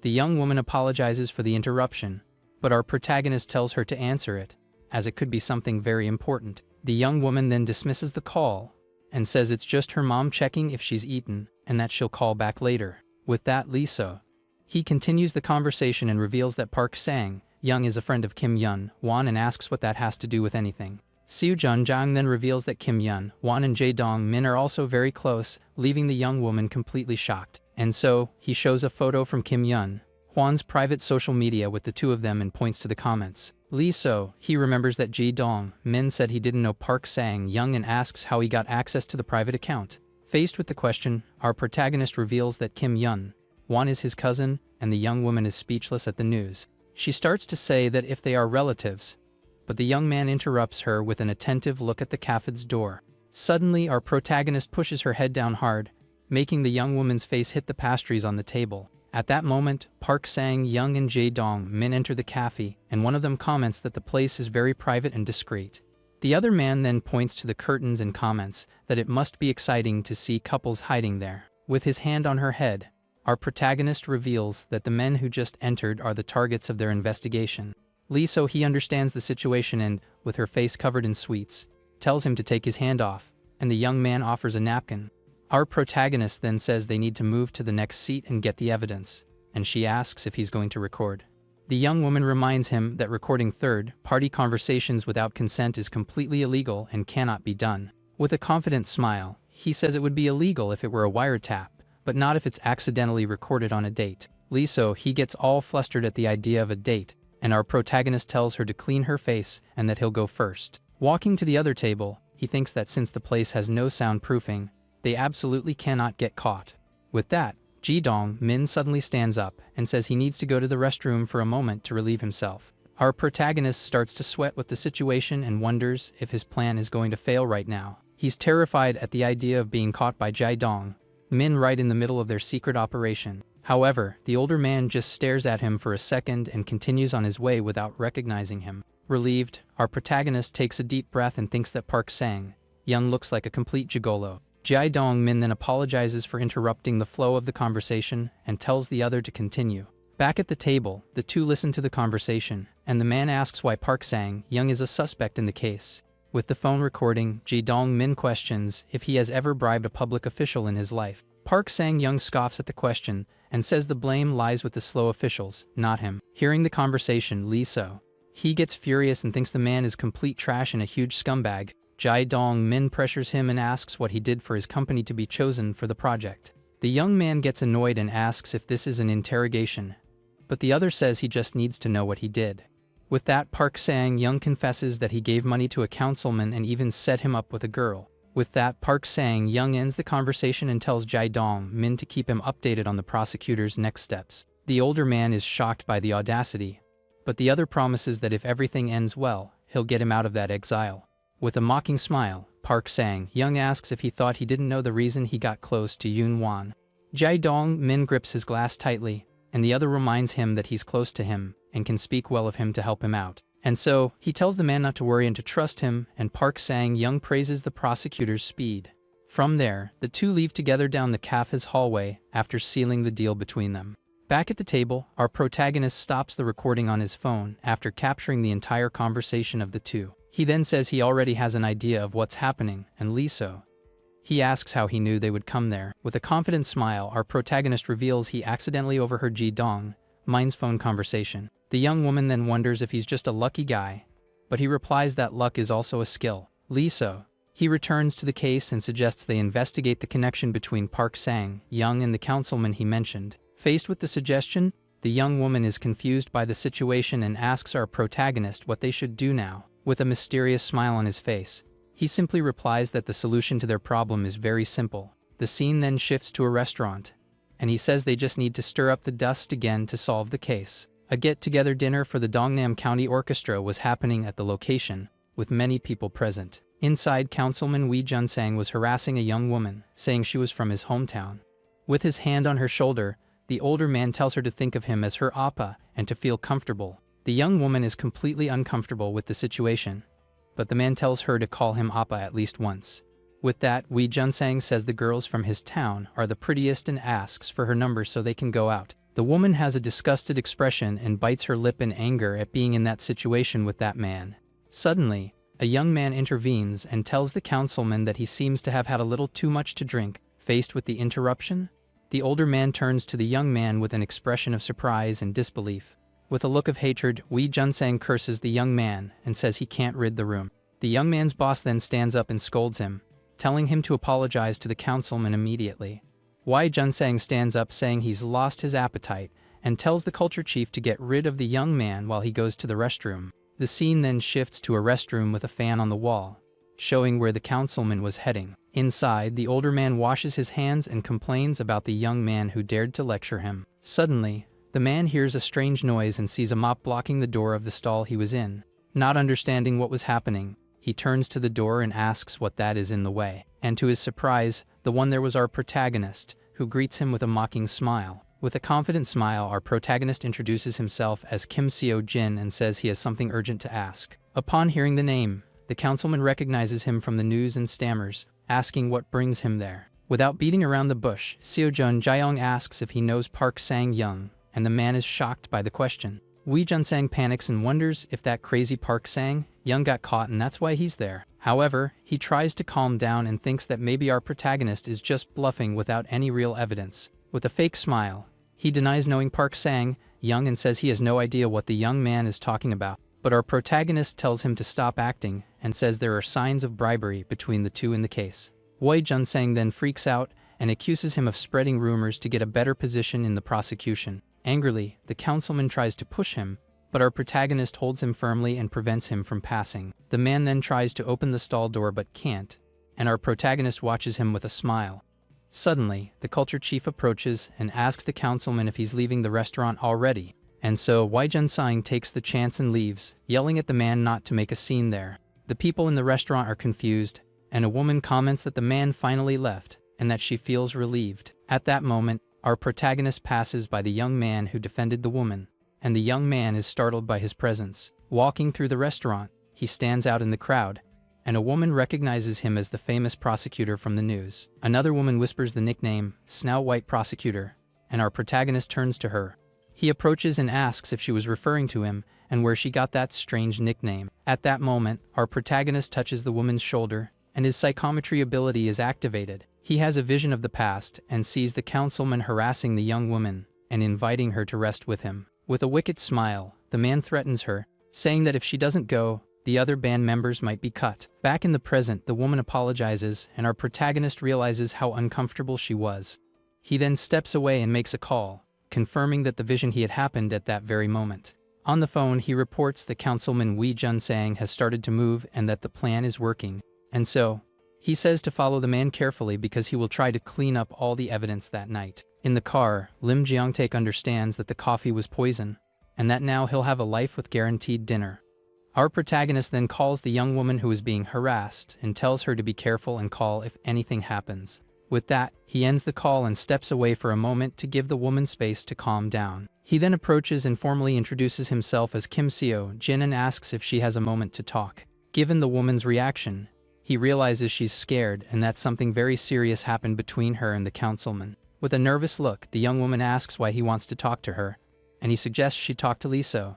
If it's easier. Our protagonist assures her that her anonymity will be protected, and Lee So, he approaches to help. With a gentle touch, he passes the woman's hand to Lee So, so she feels safer and more confident. The young woman then comforts her and tells her not to be afraid and to tell everything, as they will help her resolve the situation. Given the support, the woman musters her courage and decides she will tell the whole truth about what happened to her. In a cafe, she asks if her anonymity will really be guaranteed, and Lee So, he confirms on the spot. Outside, our protagonist waits and promises himself that he will protect the woman's identity. While waiting, he decides to look up his new nickname, Snow White Prosecutor, on the internet, and to his surprise, he discovers that his friend Jung Woo posted a video with the title, Creepy Parallel Theory. The video compared his ability to control birds with Snow White's and already had 800,000 views. Our protagonist gets furious and wonders who in the world would do something like that to a friend. At that moment, Lee So, he comes out of the cafe and says she's finished the conversation and that he can go in. The young woman compliments him for being surprisingly thoughtful, and he explains that he thought she didn't want him to listen. With that, he asks if the woman has already left, and Lee So, he says she left through the back door for safety. The prosecutor then reveals that the councilman didn't just harass that young woman, but also other young women in the orchestra. But she says that it ends now because the woman will gather the victims and file a formal complaint against the man. Lee So, he gets furious and says she can't forgive men who commit crimes like that just because they have power. With that, our protagonist stands up and calls her to leave, but she asks where they are going now. With a confident smile, he says he needs to teach Councilman Wee Jun-sang a lesson and shows a message on his phone. The scene shifts to a forest at night, where our protagonist and his team find a suspicious man. In Lee So, his hands was a completely burned hard drive, which was the evidence they needed. Lim Jeong-taek explains that 10 minutes after the councilman went into his house, the man came out terrified, looking around. He says he followed the suspicious man and caught him burning the hard drive, and the young man apologizes on the spot. Our protagonist then asks if that is the councilman's hard drive, and Lim Jeong-taek nods. The older man explains that the councilman told him to swap the hard drives and that he had no choice but to obey. Seo Jun-gaung questions why he burned the hard drive since the data was so vital to the case. The young man explains that the councilman told him to hide the hard drive until the investigation was over and to burn it if he got caught. With that, he begs our protagonist to keep what happened a secret, and the young man agrees. He analyzes the hard drive and asks if it's possible to recover the data, as it looks very damaged. She suggests sending the drive to the main office, but our protagonist finds the idea too risky. With a determined look, he says their opponent is a politician and it's better to act in the worst-case scenario. He questions if he can do something like that, and our protagonist says that obviously, he won't be the one doing the work. With a confident smile, he takes out his phone and says he knows the right person to solve that problem. From there, he sends a message to a contact named Jaeyoung Yu, asking for help with the damaged hard drive. And so, the scene shifts to the Dongnam police station, where the help he needed was waiting for him. Inside, an officer named Park analyzes the hard drive and says he'll only know if he can recover the data after he tries. Jung Woo introduces him as the best expert at the station, and Officer Park says it might be possible if the internal damage isn't severe. The expert warns that it will take about 2 hours, and as payment, he asks for fried chicken, which Jung Woo immediately starts ordering on his phone. At this, Officer Park asks to be notified when the food arrives and begins to analyze the state of the hard drive. Leaving there, Jung Woo thanks our protagonist for saving him in some way. The friend then jokes that this makes them even for the Snow White prosecutor nickname, leaving the young man confused. With a smile, Jung Woo apologizes for the joke and says he just wanted the best for him as they both joke about the delivery. Back at the office, Officer Park hands over a flash drive and explains that the damage was minimal and he recovered everything, including the deleted files. With the files in hand, our protagonist sits at his desk and begins to analyze the folders, which were organized by year. He wonders what's in that little Pandora's box and prepares to click on a file from February 7th. His eyes widen in shock as he finally understands why Wee Junsang was so confident and self-assured. The reason for Wee Junsang's confidence was his connection to powerful politicians, and in the files, he sees a list of bribes. The list reveals Governor Lee Si-mun and Congressman Il-seep, who was a former judge and now an important politician. He reflects that if the case went to headquarters, Chief Prosecutor Cho Yong-jun would use the information for his own career. Our protagonist thinks that with just his status in the flash drive, he can't arrest the two guys because they are too powerful. A memory from his past haunts him, and he understands that if he acts recklessly, he will repeat his miserable fate. And so, he decides to close the case with only Councilman Wee Junsang and removes the flash drive from the computer for now. With a confident smile, our protagonist puts the flash drive away, as he will use it as the key to enter the center of power. The scene shifts and Lee tosses him a coffee, asking if the hard drive was fixed. Seo-jun Jaeyoung lies, saying it didn't work and that he sent it to headquarters, and he laments that nothing is easy. Suddenly Ji Dong-min approaches and, with a smile, asks if all his juniors were already there. With a superior air, the man invites them to a meeting that night. As they've been busy investigating the case, he tells them to bring everything they've discovered, and says he will share his own information with the two of them. Our protagonist just watches him leave, knowing that he's only going to tell everything to Park Sang-young. Faced with the situation, he asks what they are going to do, and the young man says that for now, they will just listen to what he has to say. The young woman then questions him about what they'll do after listening, and with a smile, he says he'll think about it when the time comes. At the meeting, Jae Dong-min says that Park Sang-young gave money to the councilman, but since it was declared, it can't be called a bribe. Chief Kim Kwan-yong becomes thoughtful, and the man explains that the money was registered as a completely legitimate political donation. Faced with the situation, Kim Kwan-young turns and asks what she discovered in her part of the case investigation. The young woman reveals that several public officials received gift cards from friends who happened to work for Haeingji Construction. At this, Jae Dong-min sighs in frustration, as he knows that could be a problem because of a specific country law. The law punishes anyone who receives more than 1 million won at once, but he says they can receive vouchers up to 6 times. Kim Kwan-young seems irritated and asks if she needs to explain every detail, but the prosecutor isn't finished with her report yet. Jae Dong-min explains that the construction company gave the vouchers to employees who moved, and they gifted them to acquaintances who were in the government.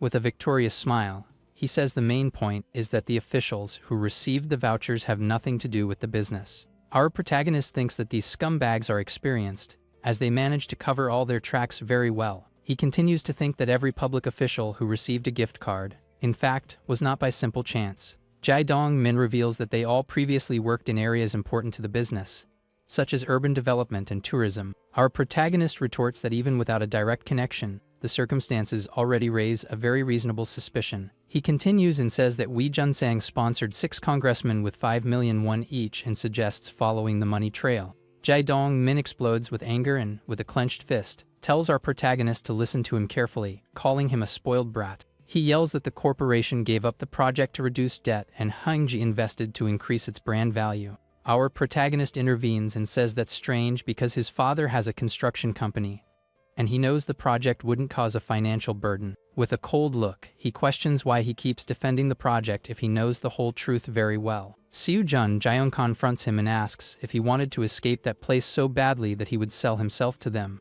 He then places his phone on the table and reveals the recording of Jae Dong-mun's conversation with Park Sang-young. In the audio, Park Sang-young promises to get the man out of exile if he keeps the prosecution's progress under control.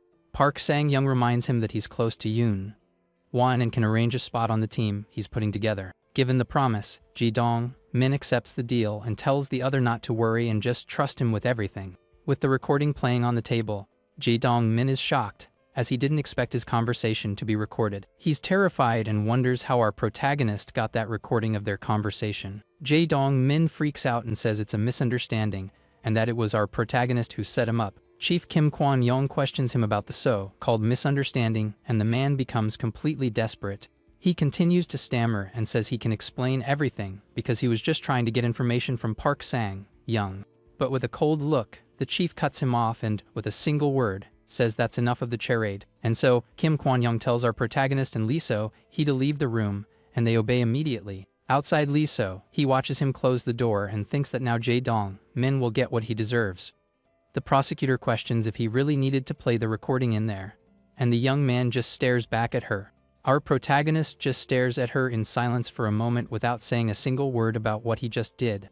The young woman scolds him, saying he should have been more careful, because now it looks like they staged a targeted attack. She warns him that if he gets a reputation as a rookie who takes down veterans, he will be hated by everyone in the office. With a confident smile, our protagonist says she's right and that obviously, he had something in mind. He reassures her that this will never happen, and she questions why he's so sure of himself.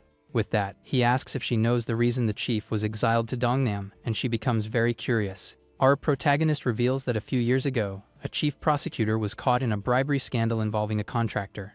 With a serious look, he asks her if she knows who was responsible for catching that chief prosecutor, and she is shocked. And so, he reveals that it was none other than their chief, Kim Kwon-young, who was labeled a traitor and exiled there. Given the revelation, he says the chief understands their situation and would never let them go through the same thing he did. With a smile, he concludes that the chief will probably get rid of Jae Dong-min and end things very quietly. He explains that to avoid causing a scene, the chief will use prosecutor Lee Mong-soo to do the dirty work for him. With a smile on his face, he reveals that the chief will just tell the other to clean up the mess, and thus resolve the whole situation. The scene cuts back to the restaurant where Chief Kim Kwon-young is eating while thinking about how to solve the problem. With that, Lee Myung-soo guarantees he'll make Jae Dong-min resign discreetly without causing any scandal. At this, Lee So-hee is shocked and wonders if our protagonist is some kind of psychic for getting everything right. Lee Myung-soo then turns to the two with a serious expression and prepares to give an important warning. And so, he tells the two to forget everything that happened because only the chiefs and they know the truth. Kim Kwon-young raises his glass and tells everyone to just eat and forget what happened to avoid trouble. From there, the four make a toast to seal the deal and ensure the secret will be kept among them. As time passes, several empty bottles accumulate on the table, showing that it was a very long night. The result is that Lee Myung-soo gets completely wasted and Lee So-hee laughs at the scene, unable to contain herself. Later, Kim Kwon-young calls our protagonist and apologizes but tells him to drop the case for good. The chief explains that the information leaked because of Jae Dong-min and that the dust from the case has already settled there. But with a determined look, our protagonist says he can resolve the situation despite the problems. Soo Jung-gyeong reveals that he wants to turn Park Sang-young's voice into a scream and asks to finish the case. Faced with his determination, the chief smiles and says the young man reminds him of himself, so he'll let him try. However, he warns him that if he's going to do it, he should go all the way and finish the scumbag off once and for all. Our protagonist reflects that since there are people above the law, he will no longer play fair in this life. With a wicked smile, he reveals that the first method he chose for his revenge is very simple. So, he's going to use trash to take out the trash and wonders if he can start the big cleanup now. From there he arrives at an office and, with a smile, greets a woman who is startled by his presence. With a smile on his face, he reveals he's there to see Congressman Seep, and the woman panics. Our protagonist ignores the secretary and enters the room, finding the congressman playing golf in the middle of the office. The woman then approaches and announces him as a visitor, and the young man introduces himself as Prosecutor Kim Seo-jin. At this, the congressman tries to dismiss him, saying he's busy, but our protagonist says he'll have to make time. With a confident smile, he says that if the man wants to receive his nomination safely, he'd better listen to him. The scene then shifts to the two sitting on a sofa, while a cup of tea is served on the coffee table. Our protagonist reveals that Wei Junsang kept a pocket diary with all his expenses detailed. The congressman is furious because the elections are approaching and asks who else knows about that diary. With a smile on his face, he assures him that no one else knows, because if they did, the prosecution would have called him. Seeing that he's cornered, the man looks at him with suspicion and asks what he really wants with this. The congressman then laughs and offers a transfer to Seoul, thinking the young man just wanted to get out of Dongnam. But with a confident look, our protagonist says he's the one who will be sending the congressman to Seoul, not the other way around. The older man is completely shocked and speechless at the audacity of the young prosecutor before him. With his hand on the arm of the sofa, he asks who's sending whom where, not believing what he just heard. And so, he freaks out in anger and stands up, yelling at the arrogant young man to reveal who is backing him. With that, our protagonist reveals that his trump card is Jo Sun-bong, a very powerful member of the National Assembly. From there, he slides an envelope across the table and explains that the man has an excessive love for his son. At this, the congressman opens the envelope and is completely shocked by the information inside. Our protagonist reveals that Jo Sun-bong's son wrote a paper on biotechnology and got into university. He continues the explanation and shows that the young man had bad grades, was discharged from the army, and still managed to get a good job. The older man asks how he investigated all that, but our protagonist says the most important thing is something else. With that, he reveals that if the congressman leaks that information, he will be able to advance in politics. The older man says he'll think about it, but our protagonist knows that because he's greedy, he won't take long to answer. And so, the congressman accepts the proposal and asks what he wants in return, and the young man says for now, he wants nothing. With a victorious smile, our protagonist thinks that what he wants has already begun, as he will use the congressman as his puppet. The older man says he can't accept it for free, and that he would like to give him a small gift in return. The congressman then asks what he would like him to do with Councilman Wei Junsang as a gift. The scene shifts to the congressman's hand crushing 2 walnuts with force, showing his determination. In front of Wei Junsang, he questions if the man was writing a diary, and the other is very confused. With that, he reveals that he heard a rumor that his name was in the diary, and the councilman starts to sweat. Desperate, Wei Junsang throws himself on the floor and begs the congressman to forgive him for what he did. But the older man tells him to confess that he accepted a bribe from Park Sang-young to close the case. The councilman continues to beg for forgiveness and, in his desperation, drops a pile of papers on the floor.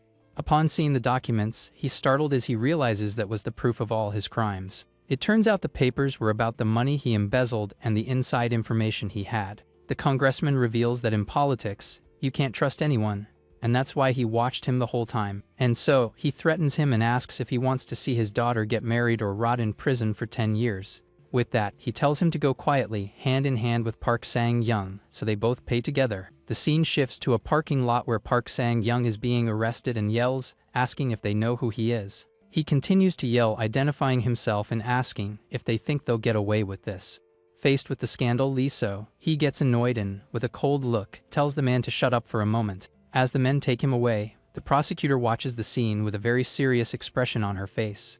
Lee So, he questions where he's going, and our protagonist says he needs to go to Seoul for a moment. With a lollipop in her hand, the young woman asks if he's a child, and he says he'll be back tomorrow and asks her to take care of Wei Junsang. The prosecutor then says she has a favor to ask, and our protagonist approaches with a very serious look. And so, he tells her to do whatever the man wants because, either way, things won't go as he plans. Suddenly, Park Sang-young remembers the young man at the cafe and realizes it was he who set all this up against him. With that, our protagonist waves and says goodbye, asking the prosecutor to take care of everything there while he's away. Lee So, he is confused and wonders what he meant by do whatever he wants as she sucks on her lollipop. The scene shifts to interrogation room number 302, where Park Sang-young was being interrogated. With a headache, he says he'll discuss the case when his lawyer arrives and complains about the alcohol in his system.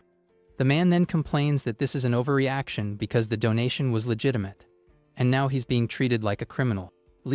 He reveals that Wee Junseng confessed everything and that the boxes exchanged at the golf course were recorded by the cameras. The young man tries to defend himself, saying it was just a gift, but the prosecutor says the councilman already confessed it was money. Desperate, he questions the principle of presumption of innocence and asks if she's acting solely based on what the other said. The young woman pressures him and asks how long he thinks he can deny it, but the man decides to make a call. At this, prosecutor he becomes thoughtful about our protagonist's words. A memory comes to her mind of him telling her to do whatever the man wanted, because the plan wouldn't work out. With a sigh, the young woman finally understands what he meant and prepares to follow the plan. And so, she places the cell phone on the table, as at least the man understands the message she wants to send. With the phone in his hand, Park Sang-young calls Kim Yun-won and says he was dragged to the prosecution. He scoffs in her thoughts because the man was just drinking at the bar moments ago and not busy. Park Sang-young then asks him to tell his father that he wanted to meet next week for a talk. On the other end of the line, Kim Yun-hwan repeats Park Sang-young's name with a very serious and unfriendly tone. With that, he asks why he would want to meet his father, and the young man is completely shocked by the response. It turns out that the one on the call was Kim Young-jun, and the man stammers, calling him, "Your Excellency." The scene shifts to Chief Prosecutor Kim Young-jun's house, where our protagonist arrives for an important visit. With a smile on his face, he reveals he has something very important to tell the older man. Upon entering the room, Kim Young-jun asks if his son, Kim Yun-won, has arrived for their talk. Suddenly, the cousin appears and greets our protagonist, saying it's been a long time since they've seen each other. Kim Yun-won then sits down and scoffs, saying the young man has become a star and asks for some of his luck. With a smile on his face, Kim Young-jun questions the reason for the visit so late at night. Our protagonist then takes out his phone and says that since his cousin is there, everything is perfect because he has something to tell him. From there, he slides the phone across the table, revealing that Park Sang-young approached Kim Yun-won to escape exile. Faced with the revelation, the cousin starts to sweat, as his friend wanted a spot on his new team. Seo Jun-jang explains that Park Sang-young is being held for bribery and is using his uncle's name as a bargaining chip. Kim Yun-won freaks out and tells our guy to back off because his friend has a powerful protector, his own father. But our protagonist shakes his head and says his cousin is too kind to get rid of trash like Park Sang-young. With a confident smile, he says he was worried and went to see his uncle before things got worse because, after all, they are family. Kim Yun-won is furious with the mockery and tries to lunge forward, but his father stops him with a firm and authoritative gesture. With a dark look, the older man questions his son for daring to spread his name around like that. Terrified, Kim Yun-won tries to stammer an excuse to his father, but the phone on the table starts to ring. The camera focuses on the phone's screen, revealing that the call was from none other than Park Sang-young himself. Upon seeing the name on the screen, the young man turns completely pale with fear, realizing his situation has gotten much worse. With a cold look, Kim Young-jun tells his son to answer the call on speaker so everyone can hear the conversation.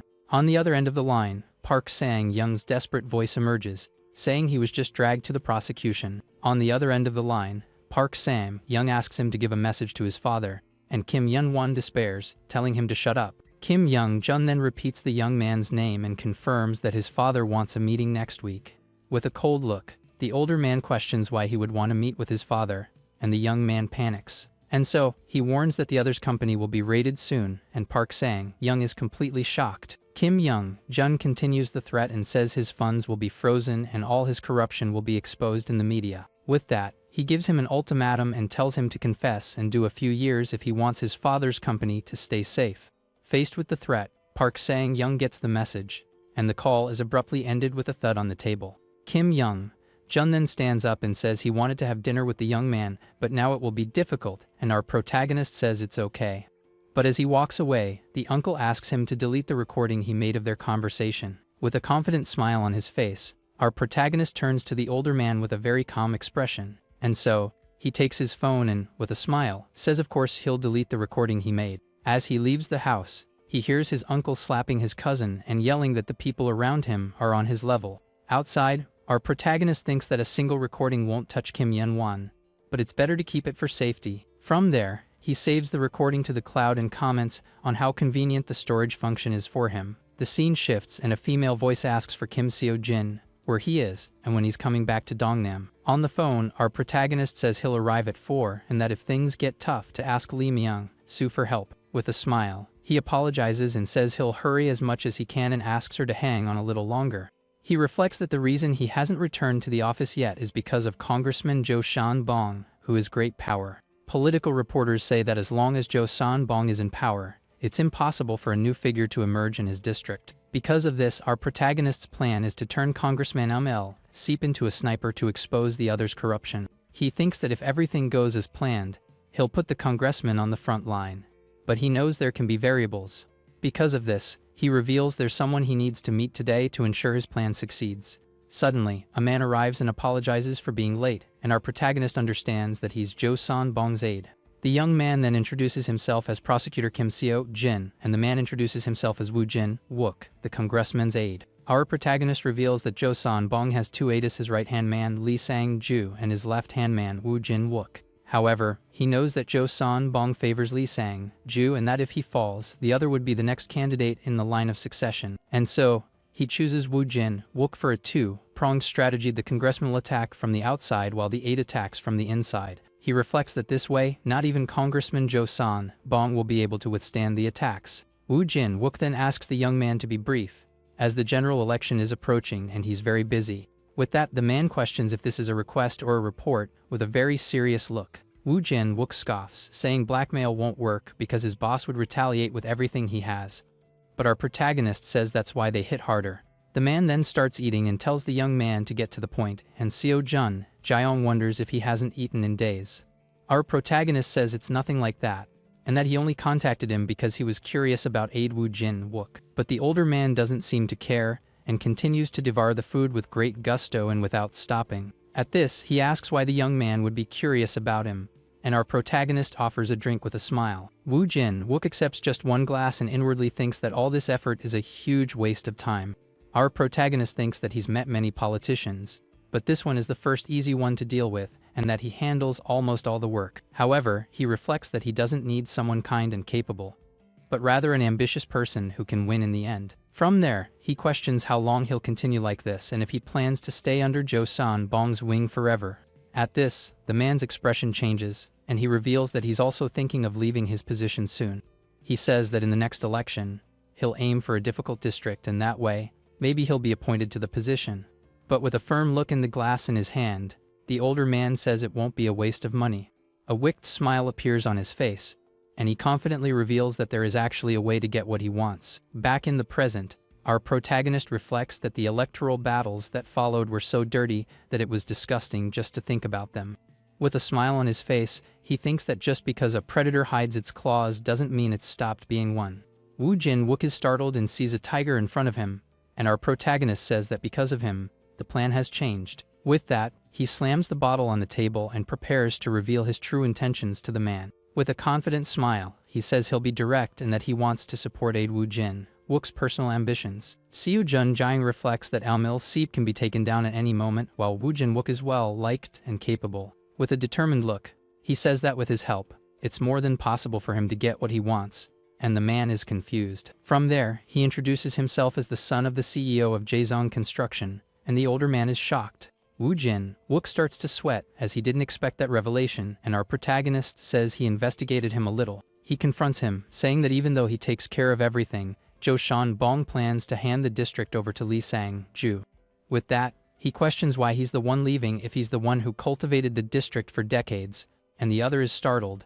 Woo Jin-wook freaks out in anger and accuses him of asking him to betray his boss after so many years. With a cold look, our protagonist just tells the man to leave without further explanation. Faced with the silence, the older man slams his fist on the table with all his might and yells at the young man to leave. Seo-jun Jaeong stands up and says he'll wait for his call because he knows the man doesn't really hate him. But just as he's about to leave, the older man calls him back with a single word. With a serious look, Woo Jin-wook questions why he's doing this and why he wants to help him.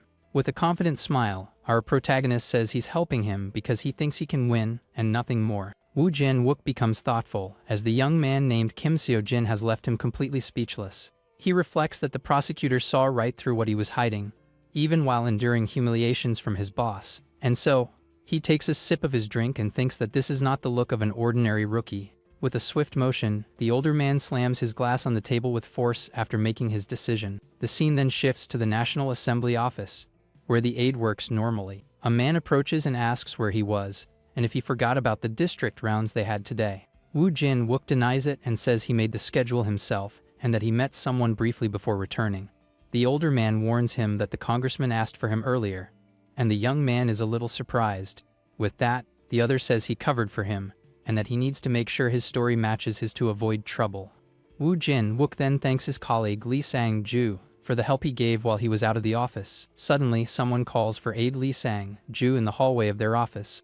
The man then walks away and tells Woo Jin-wook to gargle because his breath smells like alcohol from the drink. Woo Jin-wook watches his colleague walk away and thinks that if he betrays them, Lee Sang-ju will have nowhere to go. And so, he decides he can't betray a friend who has suffered alongside him for so long and walks down the hallway. As he fills a glass of water, a voice calls him, and he thinks that if he just endures it quietly, he can find his own path. With the glass in his hand, he turns and wonders what the heck they are talking about on the other side of the room. Faced with the situation, he approaches the door to try to listen to the conversation happening inside. With his hand on the door and sweating, the aide decides that maybe he needs to listen a little more to that conversation. Inside, Lee Sang-ju reveals to the chief that it seems aide Woo Jin-wook was drinking during lunch. At this, Jo Seon-bong freaks out and says he should fire that crazy person on the spot. But the other asks him not to do that yet. With a wicked smile, Lee Sang-ju suggests they use him as a scapegoat until the general election. Outside, Woo Jin-wook is completely shocked to discover that after the election, they are going to replace him with someone else.